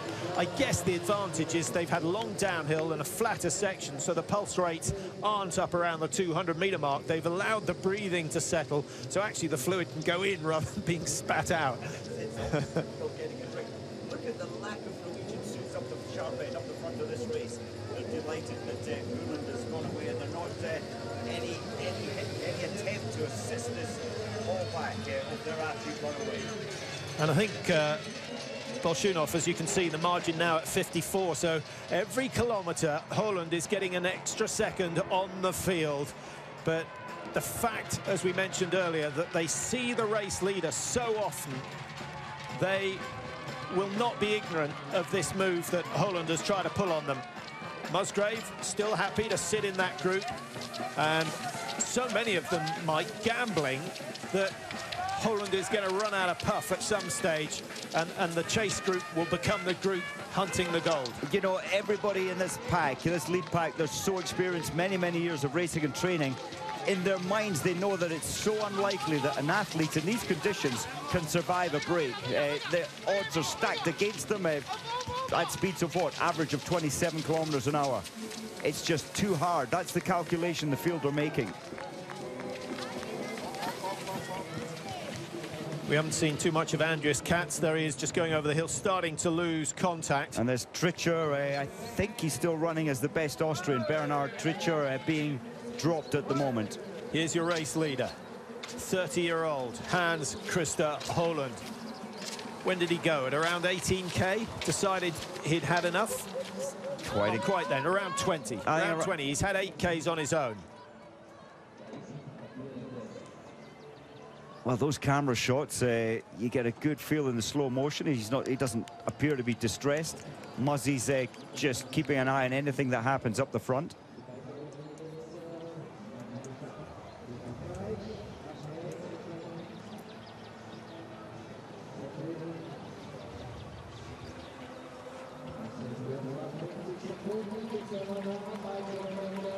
Holland has gone through 29.9, and here come the chasers from 55. He's got it up to 57.7, so he is still pulling away.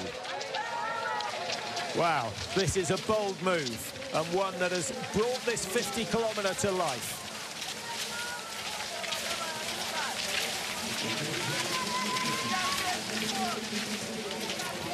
Yes, I think it was around here, so that Holland, the last time, he'd only broken by 4 seconds, so he survived 8 kilometers all alone, taking the pace, taking the pain all by himself. And the pack haven't really decided to make a dynamic, serious attack to pull this back in. Have they been caught sleeping? Well, they're still sleeping now. They've got 8 kilometers to think about not sleeping, so they still calculate that it's impossible to survive out the front on your own. Boris Magnificat and Melnichenko are the two men at the front of the group now.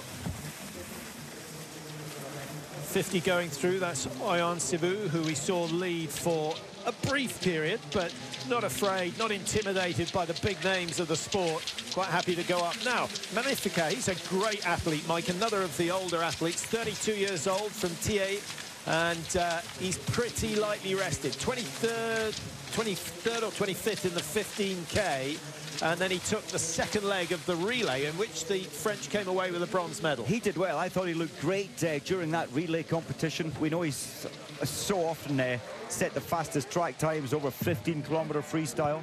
From 57 to a minute 1.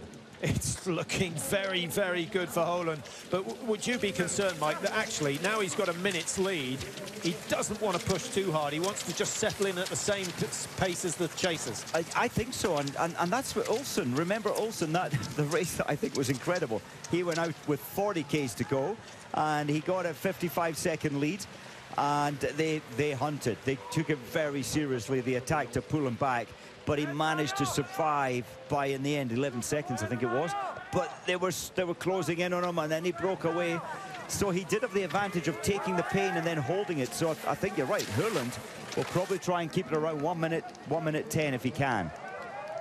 And that's quite a tough amount of time to pull back with, let's say, 10 kilometers to go. Bolshunov. Well, the pack, everyone needs a leader. He's taking that role on again. Is that Sundby sitting a little further back? It is Kruger. I thought Kruger, we might see more of Kruger, but he's running very efficiently and has been for some time.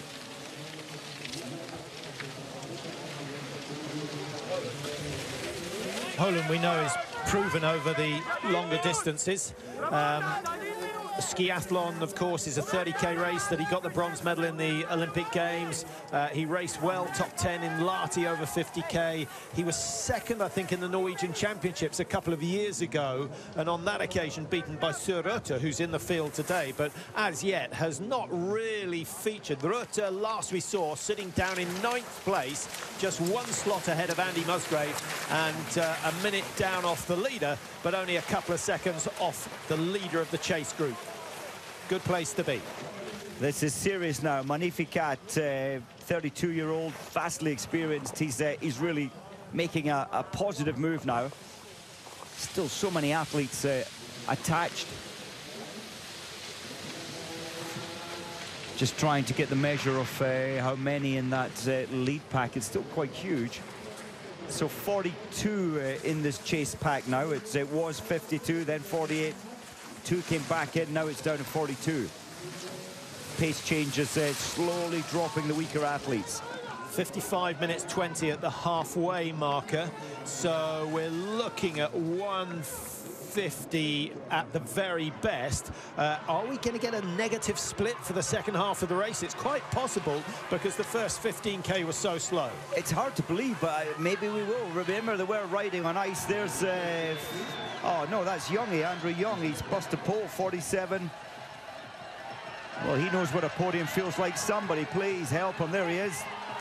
Youngie needs a pole. Yeah, it's been a bit expensive on the poles today.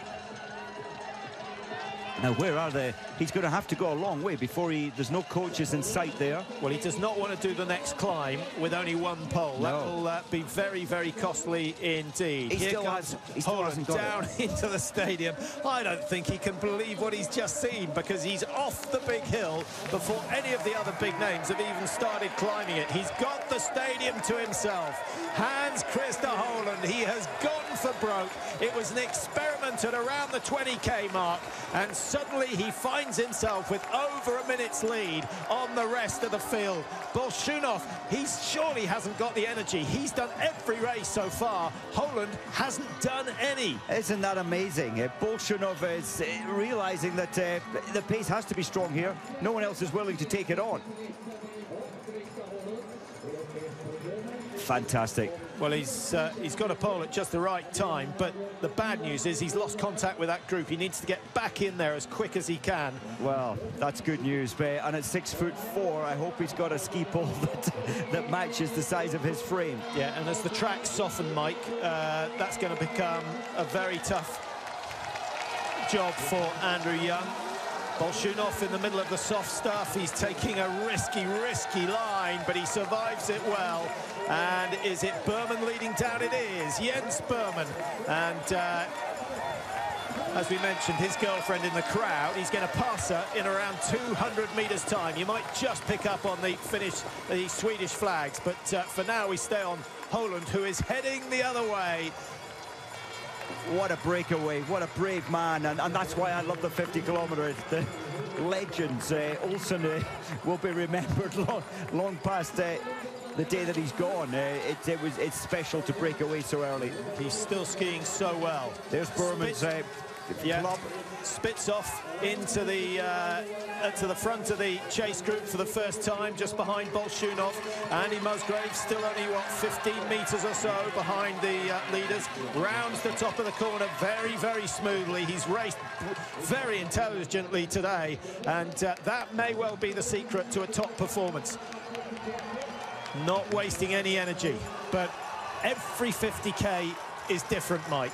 You never quite know who has got the guts to go and when they're going to go. And everyone's heart must have sunk when they saw Holland pulling off the front. Initially they thought, well, this isn't serious, it won't last long. Then he got 20 seconds and they still thought the same. Now it is very serious. It's 1 minute 4 seconds. And I was looking at the course. It's the second easiest in terms of climbing, second easiest course as we've had over the last 20 years of majors. Another 3 seconds gained by Holland over the last 3 kilometers.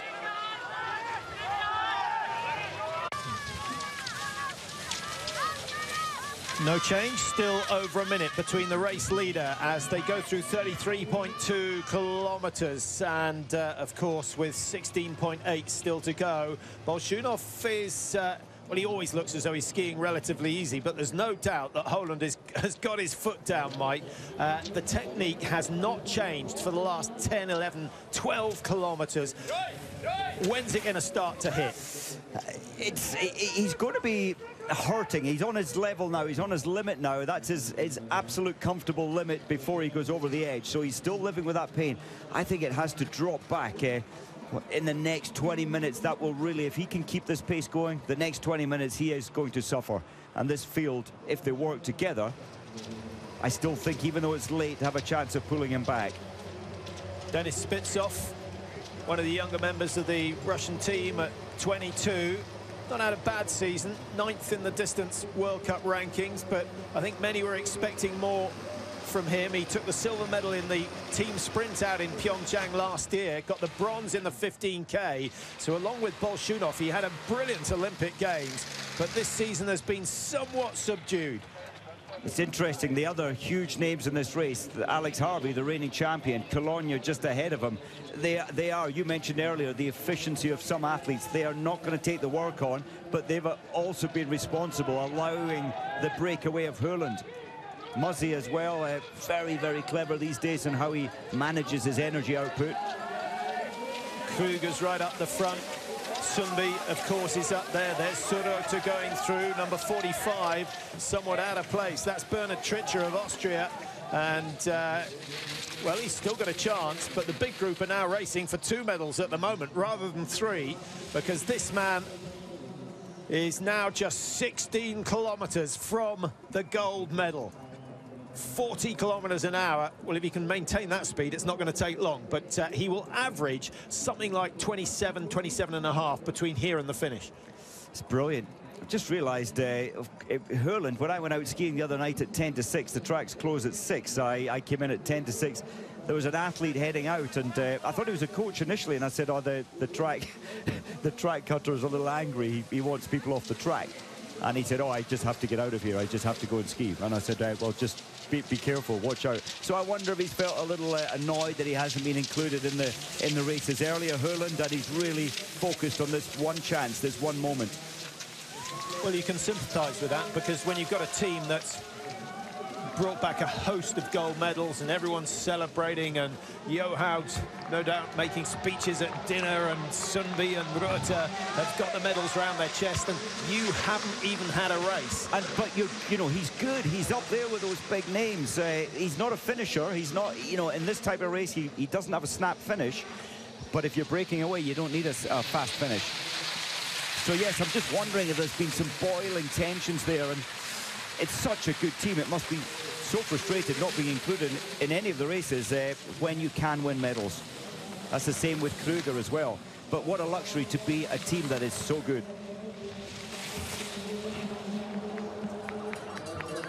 Well, suddenly the leading group has, or the chasing group has thinned.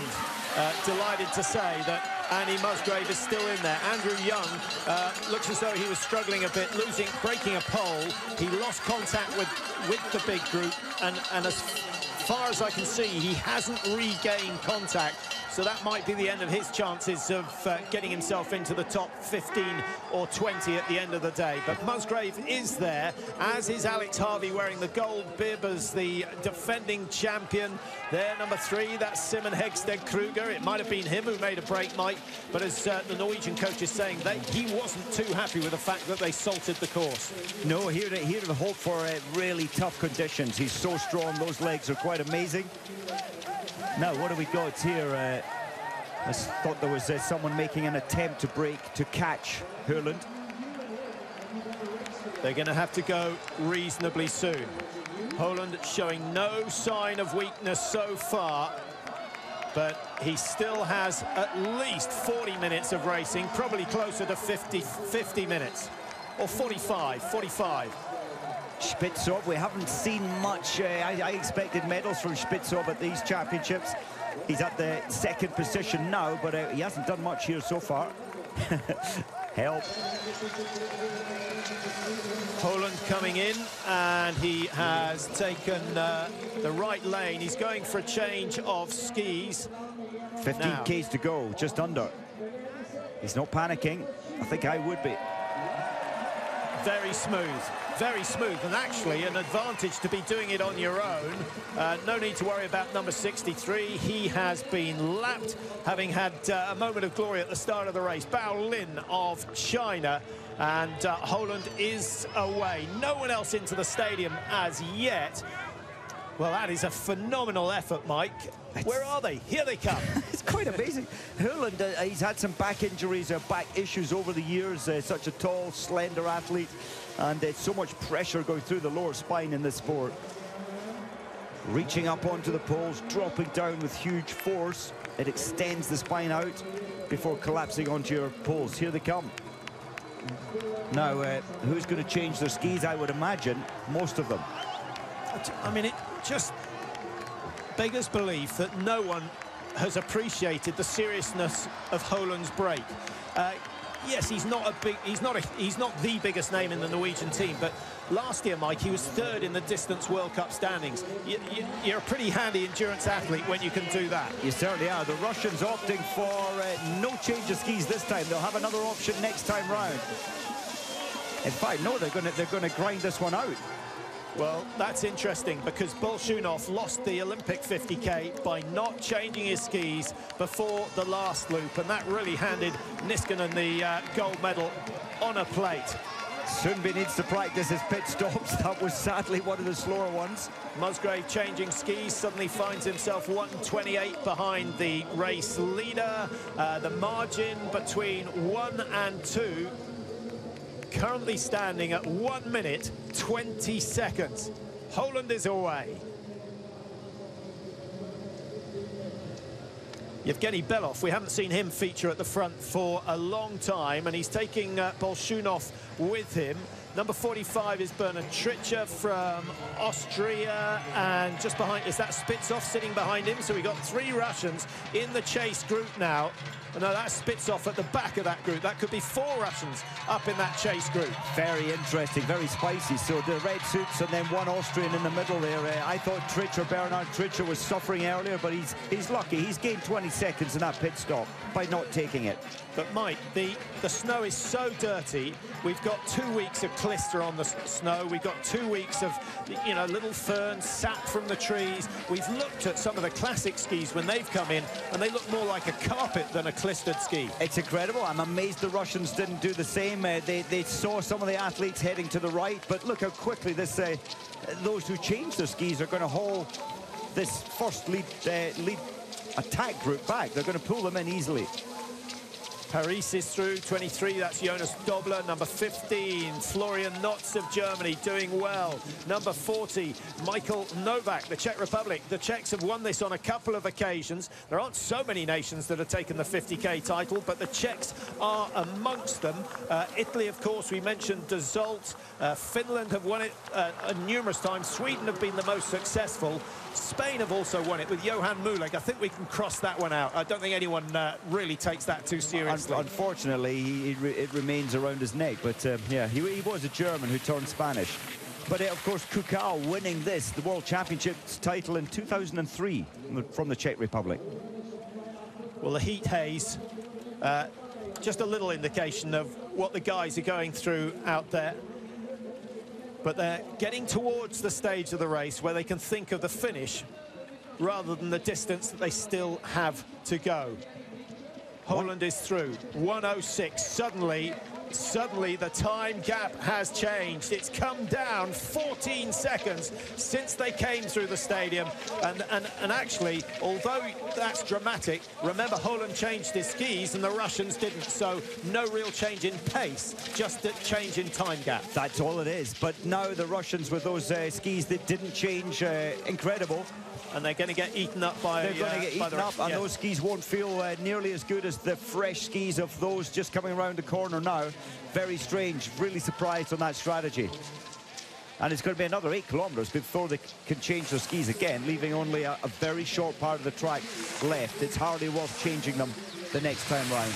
Well, do you think that's a Pyeongchang effect? Because it was a small loop that Niskanen changed his skis for at the end there.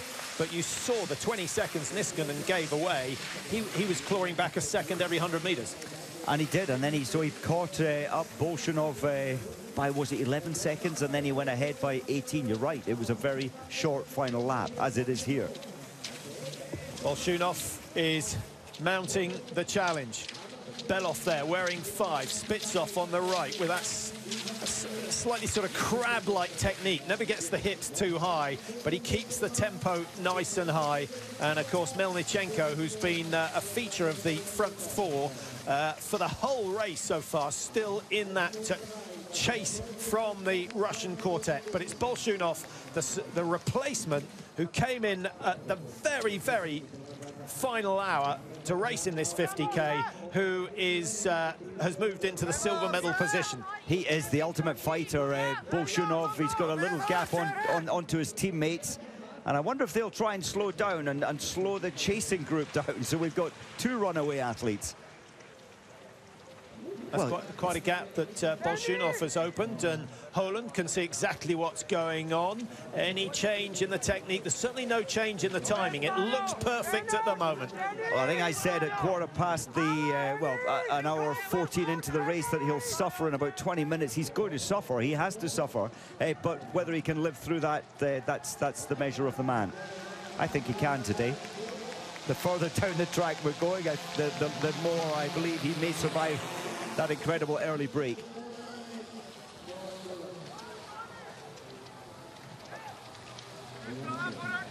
If you were to put a time per kilometre that new skis make in these sort of conditions, how much of an advantage to be on a fresh pair? I think you'd be looking at a second a kilometre, which is significant, at least, really. And it's just the positive feeling as well. Yes, you've lost 18 changing them. Well, actually, it's probably more than that, Mike, because if it was a second a kilometre, they wouldn't do it. With 16 Ks to go, it takes 16 to 20 seconds to change. Maybe that's what the Russian thinking was, but it still doesn't quite make sense. It's a fine balance. So 1 or 2 seconds, the advantage. Drink stops are really necessary at now 12 degrees outside, certainly in the stadium. And 3 of the 4 Russians have been caught, Mike, which would indicate that it's 5 to 6 seconds per kilometre that the fresh skis help. And Jens Berman has found some strength from somewhere to mount a challenge on Holland of Norway. And Bolshunov, of course, who sits in second at the moment. 16, Bolshunov. Yes, so Olsen was the last Swede to take the title. That wasn't that long ago, was it, really? 2013.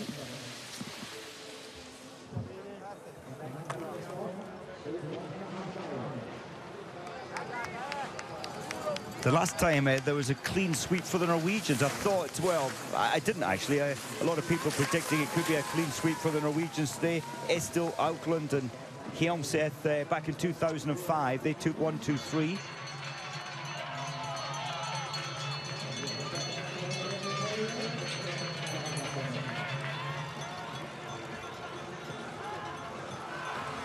Scott Patterson doing very well there, but 26, he's 27-year-old and looking good. Well, we've still got 38 competitors in contention for a medal. At the moment, it still looks like a runaway victory for Holland of Norway, number 8. He's out front. We'll get another update on the split time. The last we saw, he was 1:06 clear of Russia's Alexander Bolshunov, who has broken away from the chasing group. So if it stays like this, 2 of the medals are gone. But Bolshunov, we know, is on slower skis because the rest of the Russians who didn't change have already been caught by the chasing group behind them. Come on, Bolshunov. He never shows much expression. Well, he did in the 15-kilometer classic when he was in a world of pain. At the moment, he's expressionless, and that's when he's racing well. Kruger wearing 3 in front of Melnichenko, and just behind him is Martin Jonsrud. Sundby. Is Sundby going to be on for a 4th medal at these championships? Bronze in the skiathlon, a fabulous gold in the 15K, and of course playing a key role in Norway's victory in the 4x10 relay. Bolshunov, yeah, looks comfortable enough, but it gets another couple of inches deeper, Mike. It's going to be mighty awkward when they come down there for the sprint finish. Incredible. So next time round, it's in and home to the line. Here comes Holland. He heads one way, Bolshunov goes the other, and he will have realised that the Russian is a little bit closer, but he'll know better than anyone else that he changed skis. Will he be aware of Bolshunov changing skis or not? Probably not. Probably not. His coaches may inform him at first opportunity where it's quiet. It's always loud in the stadium. You can hardly get information to the athletes. Do you think he clocked who it was on the chase? Yes. He'd have thought, my word, that guy wasn't supposed to be racing. What's he doing in the race? Well, he might, you know, he's got to try and take something positive out of what he's just seen, and he may say, well, I know Bolshunov has done the sprint, the team sprint, the 15, the skiathlon, the relay. Everything. There's no way he can feel as fresh as me. So, and he's still looking brilliantly balanced on the ski. He is, and I love the way that Holland, will see him hopefully again, he rises up and gets full compression through arms and legs at the same moment through the edge of his skis. There's a little stumble from Bolshunov. I was going to say, the signs of fatigue. One of those little stumbles on your feet. The other, which Devon's been talking about all the way through the championships, is the shoulders. Once you see the tension in the neck and the shoulder, you know they're coming towards the end of their tether. Very much, and then you get the movement from the waist, the shoulders rocking left and right. 10 seconds gained. 41.5 kilometers completed, 8.5 to go. 1 lap of a 6-lap race for Holland to hang on, and Bolshunov is making a serious attempt at closing it down. Sundby in the bronze medal position at the moment, ahead of his teammate Kruger. The defending champion Harvey in 6th, and Musgrave of Great Britain still in that leading group, but we've got Iceland there, we've got Sweden, we've got Germany, we've got Italy. So many players still in contention for medals. This is the chase group. Ahead of them, Bolshunov and ahead of Bolsjunov, Holland of Norway. There is absolutely no doubt that this was the plan for the Norwegians, to have an early break. Did they decide before the race that it would be Holland, or do you think it was just the man who felt best at 15-20k was going to put the pedal down? Maybe, but he's certainly taken everybody else by surprise, except the Norwegians. It looked like there was a ripple down where they stepped back into the field as if they didn't want to be part of the chase. But now Sundby and Sjur Rota taking it absolutely fully serious. With 8.5 kilometers to go, Bolsjunov had 55 seconds to gain. He has to claw back some 7 seconds every kilometre if he's going to be in contention. He needs to be down at around 48. Well, he's got to 46, so he is on schedule to catch the Norwegian if he can keep this pace going. Holland will get slower. Bolsjunov, we don't know. He's on old skis, so he's not going to gain as much on the downhill as he might have done. And the rest of the group, Mike, they're still over a minute behind. Surely now they've got too much to do. 1:07. 30 behind Bolsjunov. He's taking the pain out there, but who's that? That's Kruger trying to go now. He wants a medal, and he realizes now he has to really take this seriously with less than 8 kilometers to go. This is hurting now, Patrick. This is where the real engines, the real athletes, the less tired athletes are still surviving. Yeah, so many of the unfamiliar names that have been up with the leading group are now starting to suffer.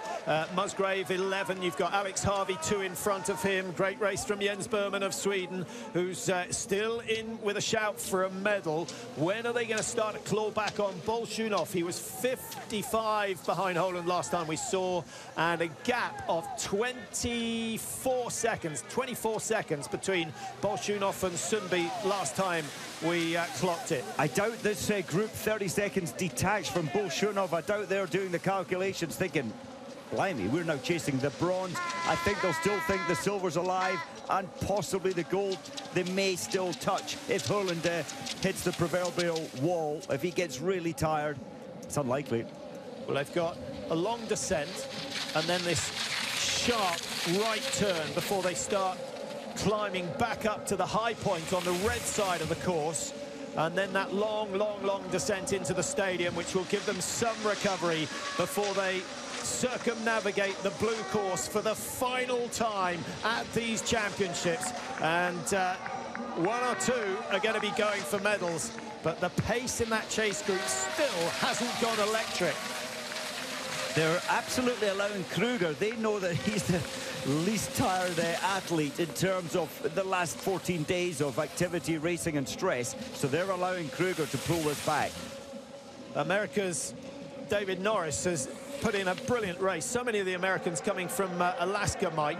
Now, what do we say? 24 seconds between Bolsjunov and the chasing group. Bolsjunov's got it down to 40. Last time it was 55.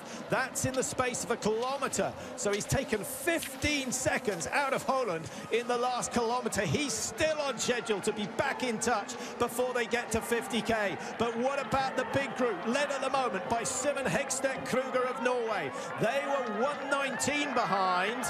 They're still over 24 seconds behind Bolsjunov, so they're not making ground as quick as the Russian. They've got it down to 1:08. 28 seconds still yet to find to pull Bolsjunov in. He's travelling fast. It was interesting seeing Kruger there looking over to see where's the rest of my red suits. They're not there at the moment. Mike, I'm getting nervous. My palms are going sweaty because I'm imagining that Bolsjunov is going to make contact with Holland on that big climb, that the sprinter's hill that leads down into the sprint finish for the final 500-600 meters of racing. And if that is the case, we're going to find out what Holland is made of. It's so much a mental game now. It is a mental game, but Holland, he's got this massive amount of track time that's recovering down back to the stadium, and then let's be honest, a relatively, yes, it's a hilly loop, but we're running out of distance here. Holland, for me, beginning to look good. They break to the left, and then they will see the stadium in the distance. It's about 1.1 kilometers before they come down in front of the stands, and Norris still hanging on in there for the USA as the race leader comes through. 45.25 gone. He's got 4 1,750 meters to hang on. He was 40 seconds clear of Bolshunov last time we saw. Now, Bolshunov, Mike, rounding the corner, is going to get a visual on Holland for the first time in a long, long time. It's so much to make up, Patrick, with less than 5 kilometers to go. It's almost impossible unless Holland really, really ties up, and I think that's unlikely. Well, remember, with 8 kilometers to go, he was 55 seconds behind.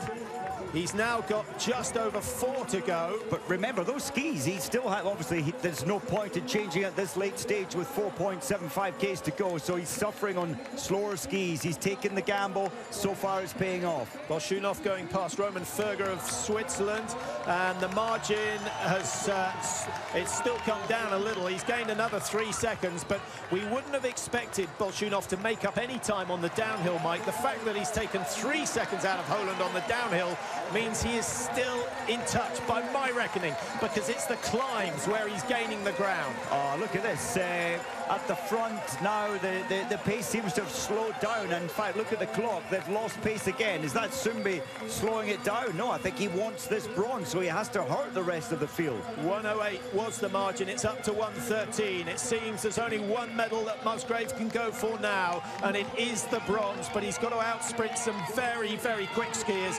One particular world champion, Alex Harvey, still in that chase group, looking for a 3rd place.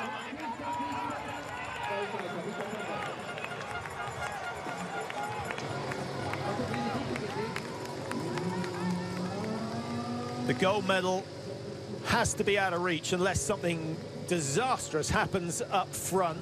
Now, we have seen skiers hit the wall before. I'm going back to Val di Fiemme, probably the most famous, and it can just suddenly happen, Mike, and instead of losing 2 or 3 seconds a kilometre, you can lose 15, 20. Oh, in almost an instant, as soon as your energy supplies, you can push through it, it can come back, but there's a moment where you're so depleted, yeah, it's difficult to go on. But I think Holland did manage to take on enough fluid. There's glucose in there as well. It's unlikely, especially with the easy part, the easy first 15, 18 Ks of this race. Berman looks as though he's hungry for a medal. He's done a lot of the donkey work.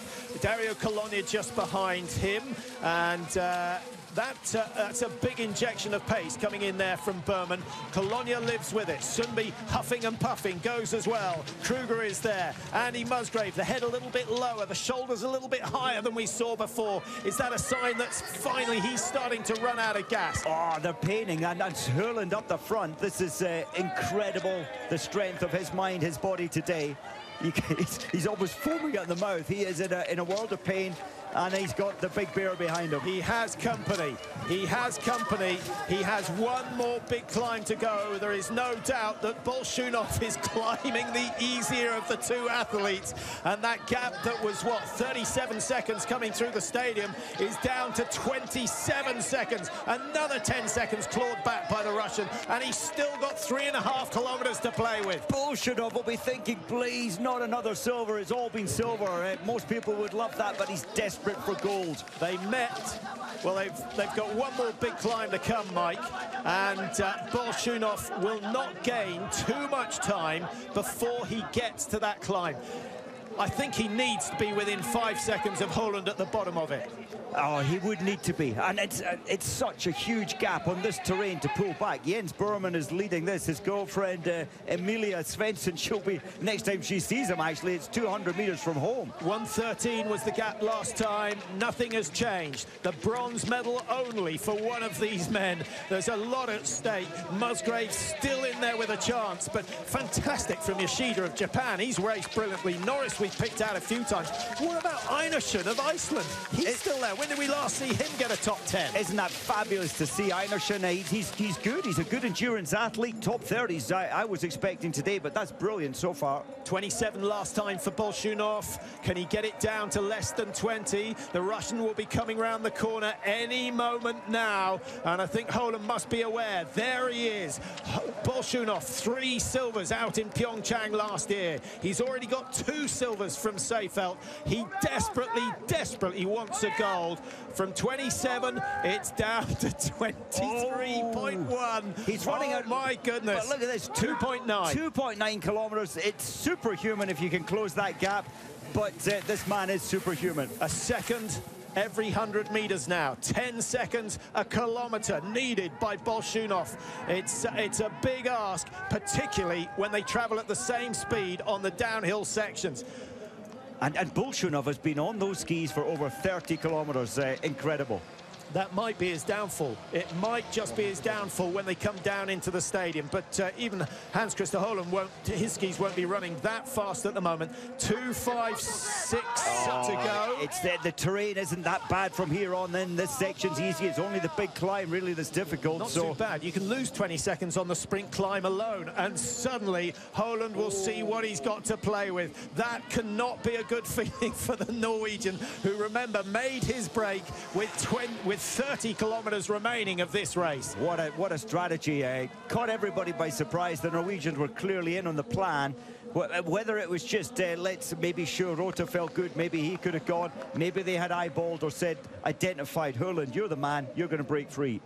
Well, he's been on his own for the majority. Bolshunov has done a lot of leading in the chase group as well, Mike, which doesn't play into his favour. He'll get a little boost when he sees the rest. Kruger, number 3, I think he says, OK, silver is gone, gold is gone. It's about the bronze medal, and he just settles down. He'll be confident that he can outsprint a number, but that's such a big group, Mike, that you might put your money back on Alex Harvey to win the sprint. I saw Alex huffing and puffing his way up the big steep climb, but he hasn't. He still thinks he can take this bronze. It was gold last time. 21.9 still between first and second.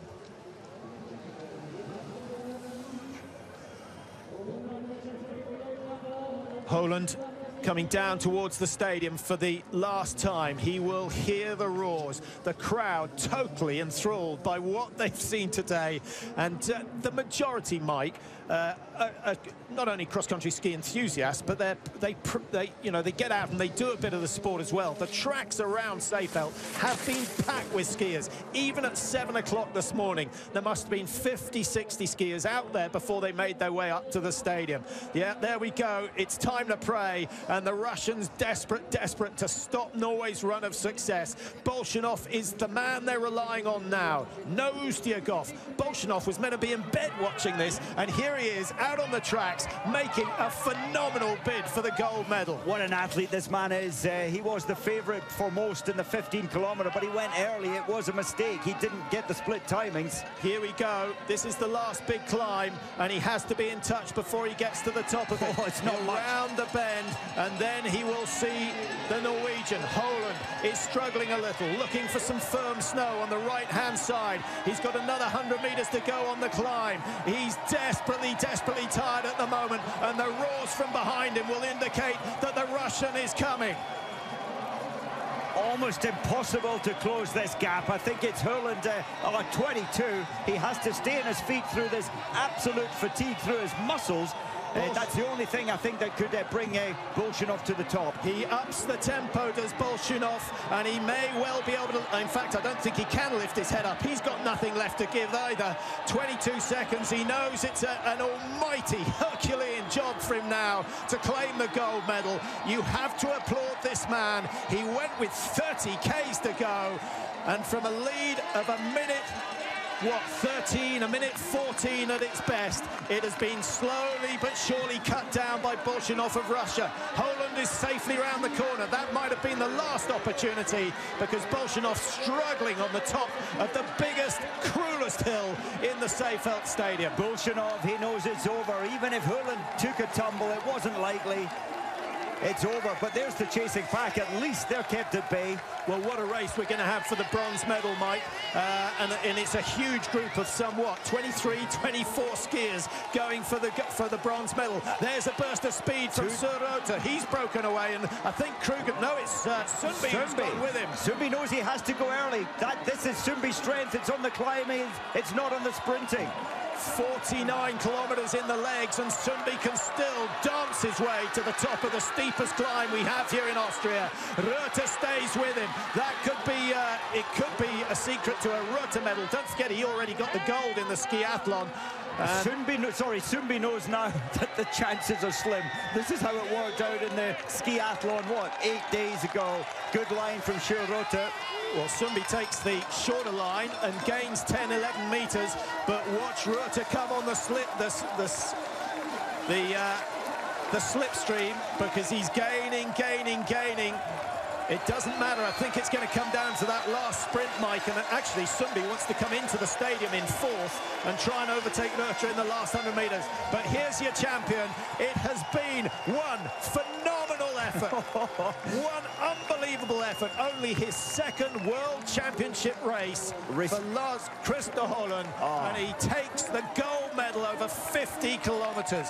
Quite fantastic. Hans Christer Holland is a real champion, as is Bolshunov, but as he did in Pyeongchang, he heads home not with 3 golds, but with 3 silvers.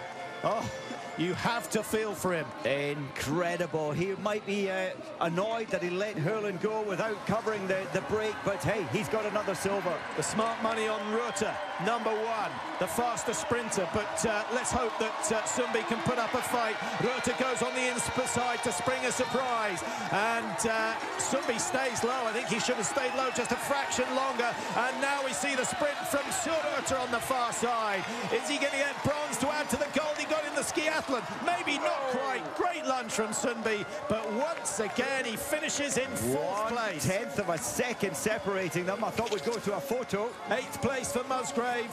Remember, he was 4th 2 years ago. Great race from Musgrave. He was really, as were so many men, Mike, they were relying on someone pulling that chase group back to the leaders. Only Bolshunov was brave enough to go for it. Incredible. They soon hauled back the other 2, 3 Russians that didn't change their skis. Bolshunov took the pain, and had this race gone on another 5 kilometres, Bolshunov maybe could have closed the door. Well, what credit to Hurland. That race will live on in memories for so many years. Sundby misses out by half a foot this time, but he'll head back to Norway happy. He has finally got the individual gold that he desperately wanted.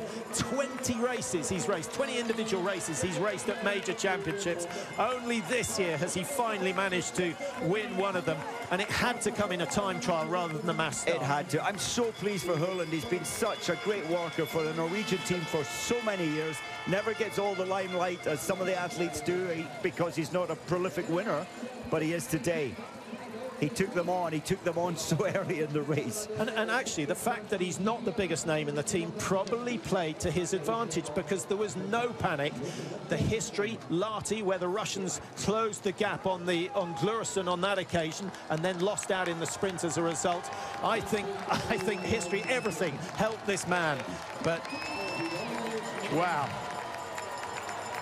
You have to be bold to win, and that was one of the bravest performances, equal to Olsen back in 2013. Yeah, I mean, anyone to go alone. The pace was incredibly slow for the first 15, 18, and that allowed fresh legs and thinking, I'm really involved now in a 30-kilometre full-pace race, and that's what Hurland did. Tritcher, 2:55, having been with the leading group early on. There's Kalle Halvarsen, number 1, Reuter, who's got himself a bronze medal to add to the 2 golds that he's already got. So he's ended up with the same tally as Martin Jonsrud Sundby. 2 gold, 1 bronze, and Bolshunov just has to consider another silver. What has he got to do? His time will come, Mike. He's still a young man, but he won't like the fact that Klæbo walks away with 3 golds. 3 golds, same age. And he's got 3 silvers. But, you know, Bolshunov, he's only 22. This is unknown territory where a 22-year-old has the endurance and the ability to take a course like this.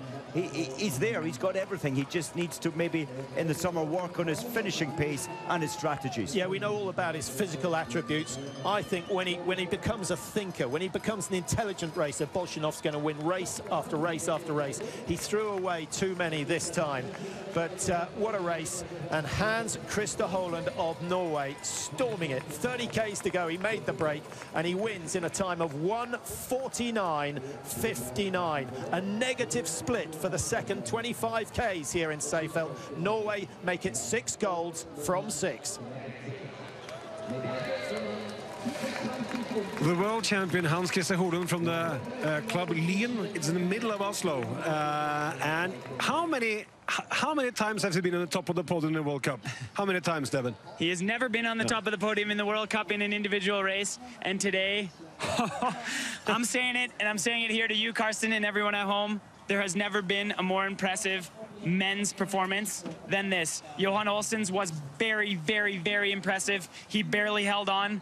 But in skating, in these conditions, when they salted the track, I never, ever, ever would have picked this as the outcome. Hats off to Hans Christer Holland. Absolutely phenomenal competition. Because you had no belief in him when he pulled away at 22K. No, when he pulled away at 21.6K, I'm like, there's no way in... There's absolutely no chance this is going to hold. And it just kept stretching and kept stretching. And I thought he needed 1:15 at the lap at 8.3K to go. Instead, he had a little less than that. Bolshunov didn't change skis, but in the end of the day, it wasn't enough. Bolshunov really tried, but it wasn't enough. Holland wins. Oh, 13th gold medal for Norway. 10 in the cross-country events out of 12. So it was utter domination from Norway here at these World Championships. Because you just said he doesn't have any World Cup victories. He has a second place in the Norwegian Nationals on the 50K. So this is highly surprising. Oh, I mean, he hasn't raced this whole World Championship. He's had a really disappointing season. Hans Christer Holland has had a very disappointing season. He put all his eggs into one basket, and if you're going to want to put all your eggs into a basket, hey, might as well be the most iconic race of the most iconic championships of the season and win the 50K on a solo move for almost 30K to secure a gold medal. Unreal stuff. Okay, and also the tactics from the Norwegian, because when he goes, none of the Norwegians, they won't follow. The same in Pyeongchang last year on the skiathlon, the 30K. Yeah, of course. I mean, those that watch cycling, I don't know if you're watching cross-country skiing right now, maybe you're a fan of cycling. When your teammates up the road, or in this case, up the snow, you obviously do not chase them down, and the onus is on all the other teams. And strength in numbers, Norway had the strength in numbers and secure a win in the most iconic style. But the way he had to feel when he heard that Bolshunov, he's 40 seconds behind, he's 39 seconds behind, he's 35 seconds behind, he's 30, he's 23.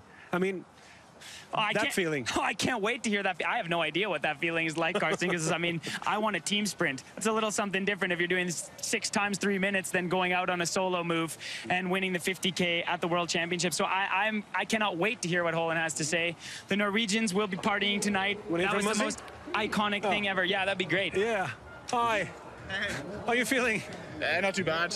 It was one of the easier 50Ks we done. Like, I don't know, it was a bit weird. Norwegians played it well tactically. Like, Holland got that gap pretty easy, and then there was like none of us. I can't really complain about nobody chasing him down because I didn't do any work myself. So, and then yeah, I thought we were going to be in the fight. I thought we would catch him up at first, and then he started getting a big gap, and everyone realised we were just going to be fighting for second. And then, yeah, Bolshunov, maybe it was a smart move not changing skis there.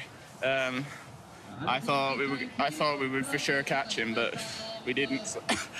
And then, yeah, at the end, there was such a big group of us, and it was all just about speed up the last tail, and I just wasn't strong enough. So I'm a little bit disappointed, but when it's a tactical race like that, I think there's probably a lot of people feeling exactly the same as me. Felt like I had quite a bit left in the tank, but that's what happens when you do 49K, sort of average pace, and then 1K really fast at the end. Well, you'll have other chances, Muzzy, and congratulations on a great championship. Yeah, thanks a lot. All right. Cheers. Good to see you, Andrew. Yeah, all right. Where was I? Yeah, Bolshunov.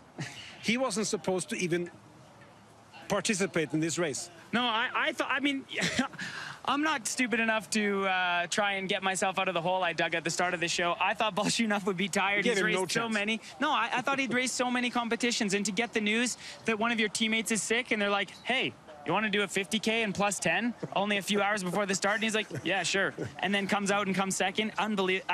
No, It's not unbelievable because we saw it happen. It was an amazing performance. All right, let's listen to the world champion, Hans-Christer Holund. What unexpected, you are a favorite, but unexpected world champion. What goes through your mind at the moment? Well, I don't know. Well, 50K is my favorite distance, but I've been in a not so good shape this year, and I actually didn't thought I was going to go this race because I wasn't qualified. But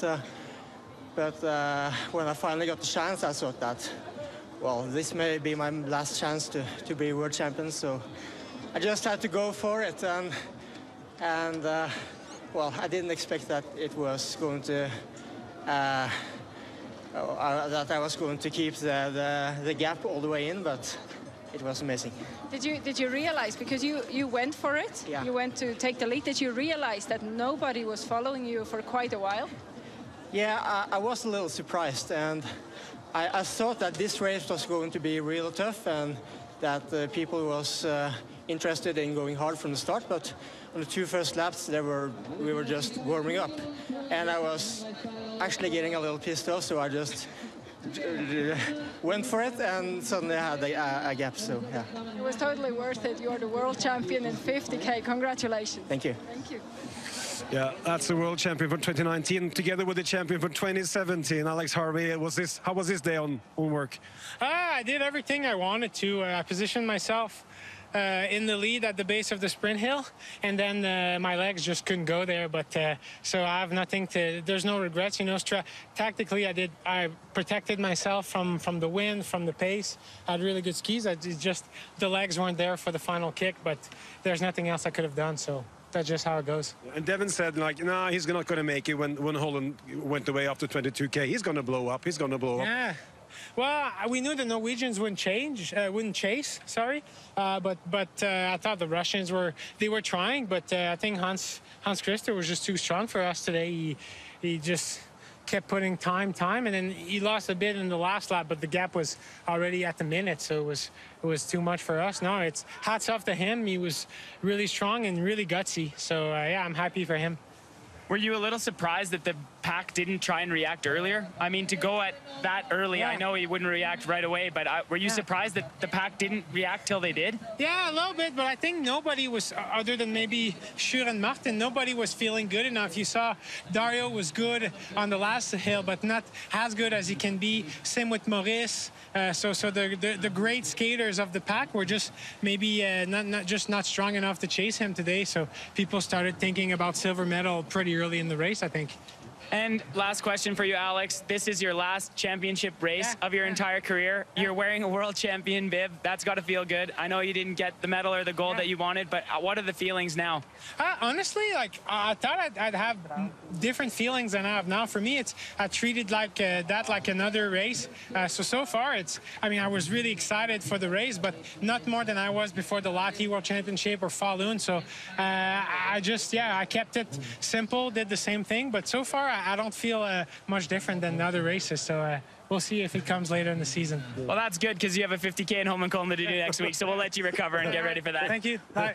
Thanks, Alex. We're going to miss him. Oh, yeah. I miss him already. I mean, absolutely. I mean, he's been such an iconic racer, and of course he's Canadian, so I have to say that, but I'm just joking aside. He's one of my best friends, and hats off to him for a wonderful career. Yeah, all right. You had him as a favorite today. Of course, the race turned out a bit different than you expected. Absolutely different than I expected. There's no chance I would have guessed that would have happened today. And yeah, of course, I'm way off. I had Sjur in there, so I got 1 out of 3, but it's probably one of my poorest performances, at least for calling the podiums of this championship. Yeah, the Russians, all the others, they changed their skis twice. The Russians only once. Why? Well, I mean, I think that they probably had some what-if moments from last year in Pyeongchang when Niskanen changed his skis late in the 50K. Bolshunov, I almost thought he'd change his skis for that last 4.5K or that last little loop, and he didn't end up doing that. I think he just felt good. He was feeling better and better, it looked like. And he's like, you know what? I'm not going to waste any seconds. I'm going to try in the chase for Holland now. And for a while, he had me on the edge of my seat, but Holland was just too strong. But would he change anything if he had changed his skis? I know he's going to lose like 8 to 10 seconds if he has a quick pit stop. would he be closer to Holden if he changed his skis? You know what? It's hard to speculate, but quite frankly, I don't think so. I think the gap was just too big at the 8.3 mark, and because of that, sorry, there was nothing Bolshunov could have done today to get the gold medal other than try and start that chase earlier than he did. Then he leaves from Seefeld with 3 silver medals, and the Norwegian cross-country team for men, they leave from here with all the gold medals. Yeah. They do a clean sweep. Yeah, no, clean sweep. Yeah, it was a complete and utter beatdown of the world. You got to tip your hat not only to all the athletes that were perfectly prepared, Nossum, who's done such a great job leading these men, but also the guys in the big red truck behind us, Karsten, because the wax technicians and the whole service staff behind these athletes have absolutely lit the world on fire. They have had the equipment to get it done in these very, very challenging and warm conditions. Yeah, but what do the others then have to do to catch the Norwegians? Well, right now, I think everyone's tired. Oberstdorf. Yeah, exactly. I think everyone's tired, so it's hard to know. And I think they're all going to have to go back to the drawing board and hope for some cooler temperatures. I don't know. There's a lot of question marks after a championship, no matter if you win, lose, or draw. So this spring, of course, it's always really, really important to have good, solid meetings and try and figure out what went wrong and what you can improve upon. If it isn't Røthe, there's a Sundby. If it isn't a Sundby, there's a Krüger. If it isn't a Krüger, there's a Holden. And they have tons of guys back home who could have been there and also fight for the medals. No, absolutely. The reality is, listen, in the Petter Northug era, they were so thin in the men's side. You had Petter Northug winning a bunch of stuff, winning the overall World Cup globe, winning the World Championships, winning the Olympics, and behind him, they had some good races every once in a while with Eldar Roning, Martin Jonsrud Sundby at that time too, and a few others, but not the depth, not the week in, week out punch to the face, we're taking this, we're taking this, we're taking this, that they have since then. And really, it's been since the 2013 season. Every year, they seem to be getting better and better and better, and what a crescendo. This was an amazing way to finish an amazing championship. All right, how do you think the Russians go leave Seefeld? Well, the face says it all, doesn't it, Karsten? Yeah. Bolshunov is incredibly disappointed. I mean, he wanted to have a better chance than that, but he just left it a little too late. But this is a face that is not disappointed. Hans Christer Holland, almost can't believe it. I'm lost for words almost, Karsten. It was just such a beautiful performance. All right. Well, these 11 days are coming to an end here in Seefeld. What's your favorite moments of the championship, Devon? Well, you know what they say, right? The latest moment is always the freshest. But quite frankly, like I said, I'm standing by it. That was the most impressive 50Ks I've ever seen in my life. That's the moment of it. That is the moment of the championships for me. Hans Christer Holland attacking with 28.4 kilometers to go and then taking the gold in the most iconic style I've ever seen. That's moment number one. Moment number two has to be the young Swede, Frida Karlsson. What a story, Karsten. 3 medals. She's 19 years old. There she is. Yeah, it was just an amazing performance. Her first World Cup came only 5 days before these World Championships started in Cogna, Italy. Yes, she won 2 gold medals in the individual races at the World Junior Championships in Lotte. You see her shaking her head in disbelief. She's like, is this really happening? Am I this good? Oh, yes, you're that good, Frida. And I cannot wait to cheer you on for the years to come because it was a barnstorming. It was amazing. That was my second moment. And the third moment, I'm sounding like a broken record. You can't help but say it's the whole Norwegian team, period. The fact that they have 10 gold medals out of 12 events, and in those other events, they did not get gold medals in. They secured a silver medal in the 4x5K relay, and then, of course, a bronze medal in the team sprint. Dominance does not begin to describe what has happened in Seefeld here from Norway. The reality of the fact is they have been dominating cross-country skiing since, I don't know, the Birkebeiners strapped on those long wooden skis. But the fact of the matter is, this was the best world championship by the Norwegian cross-country ski team ever. And that is saying something when you have Oddvar Bro, you have Bjorn Dali, Vegard Alveng.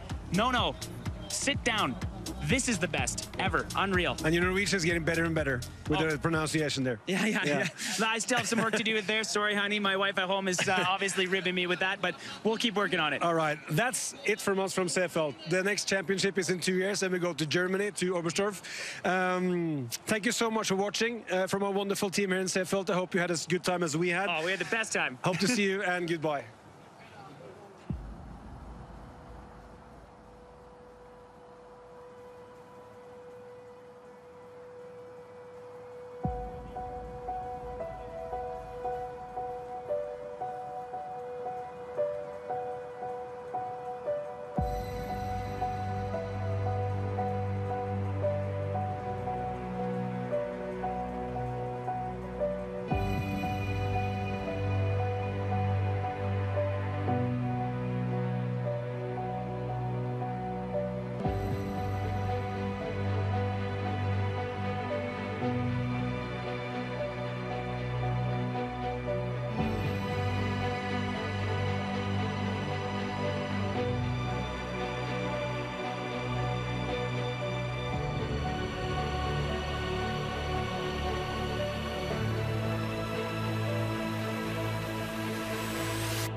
You think he's gonna win? He's not.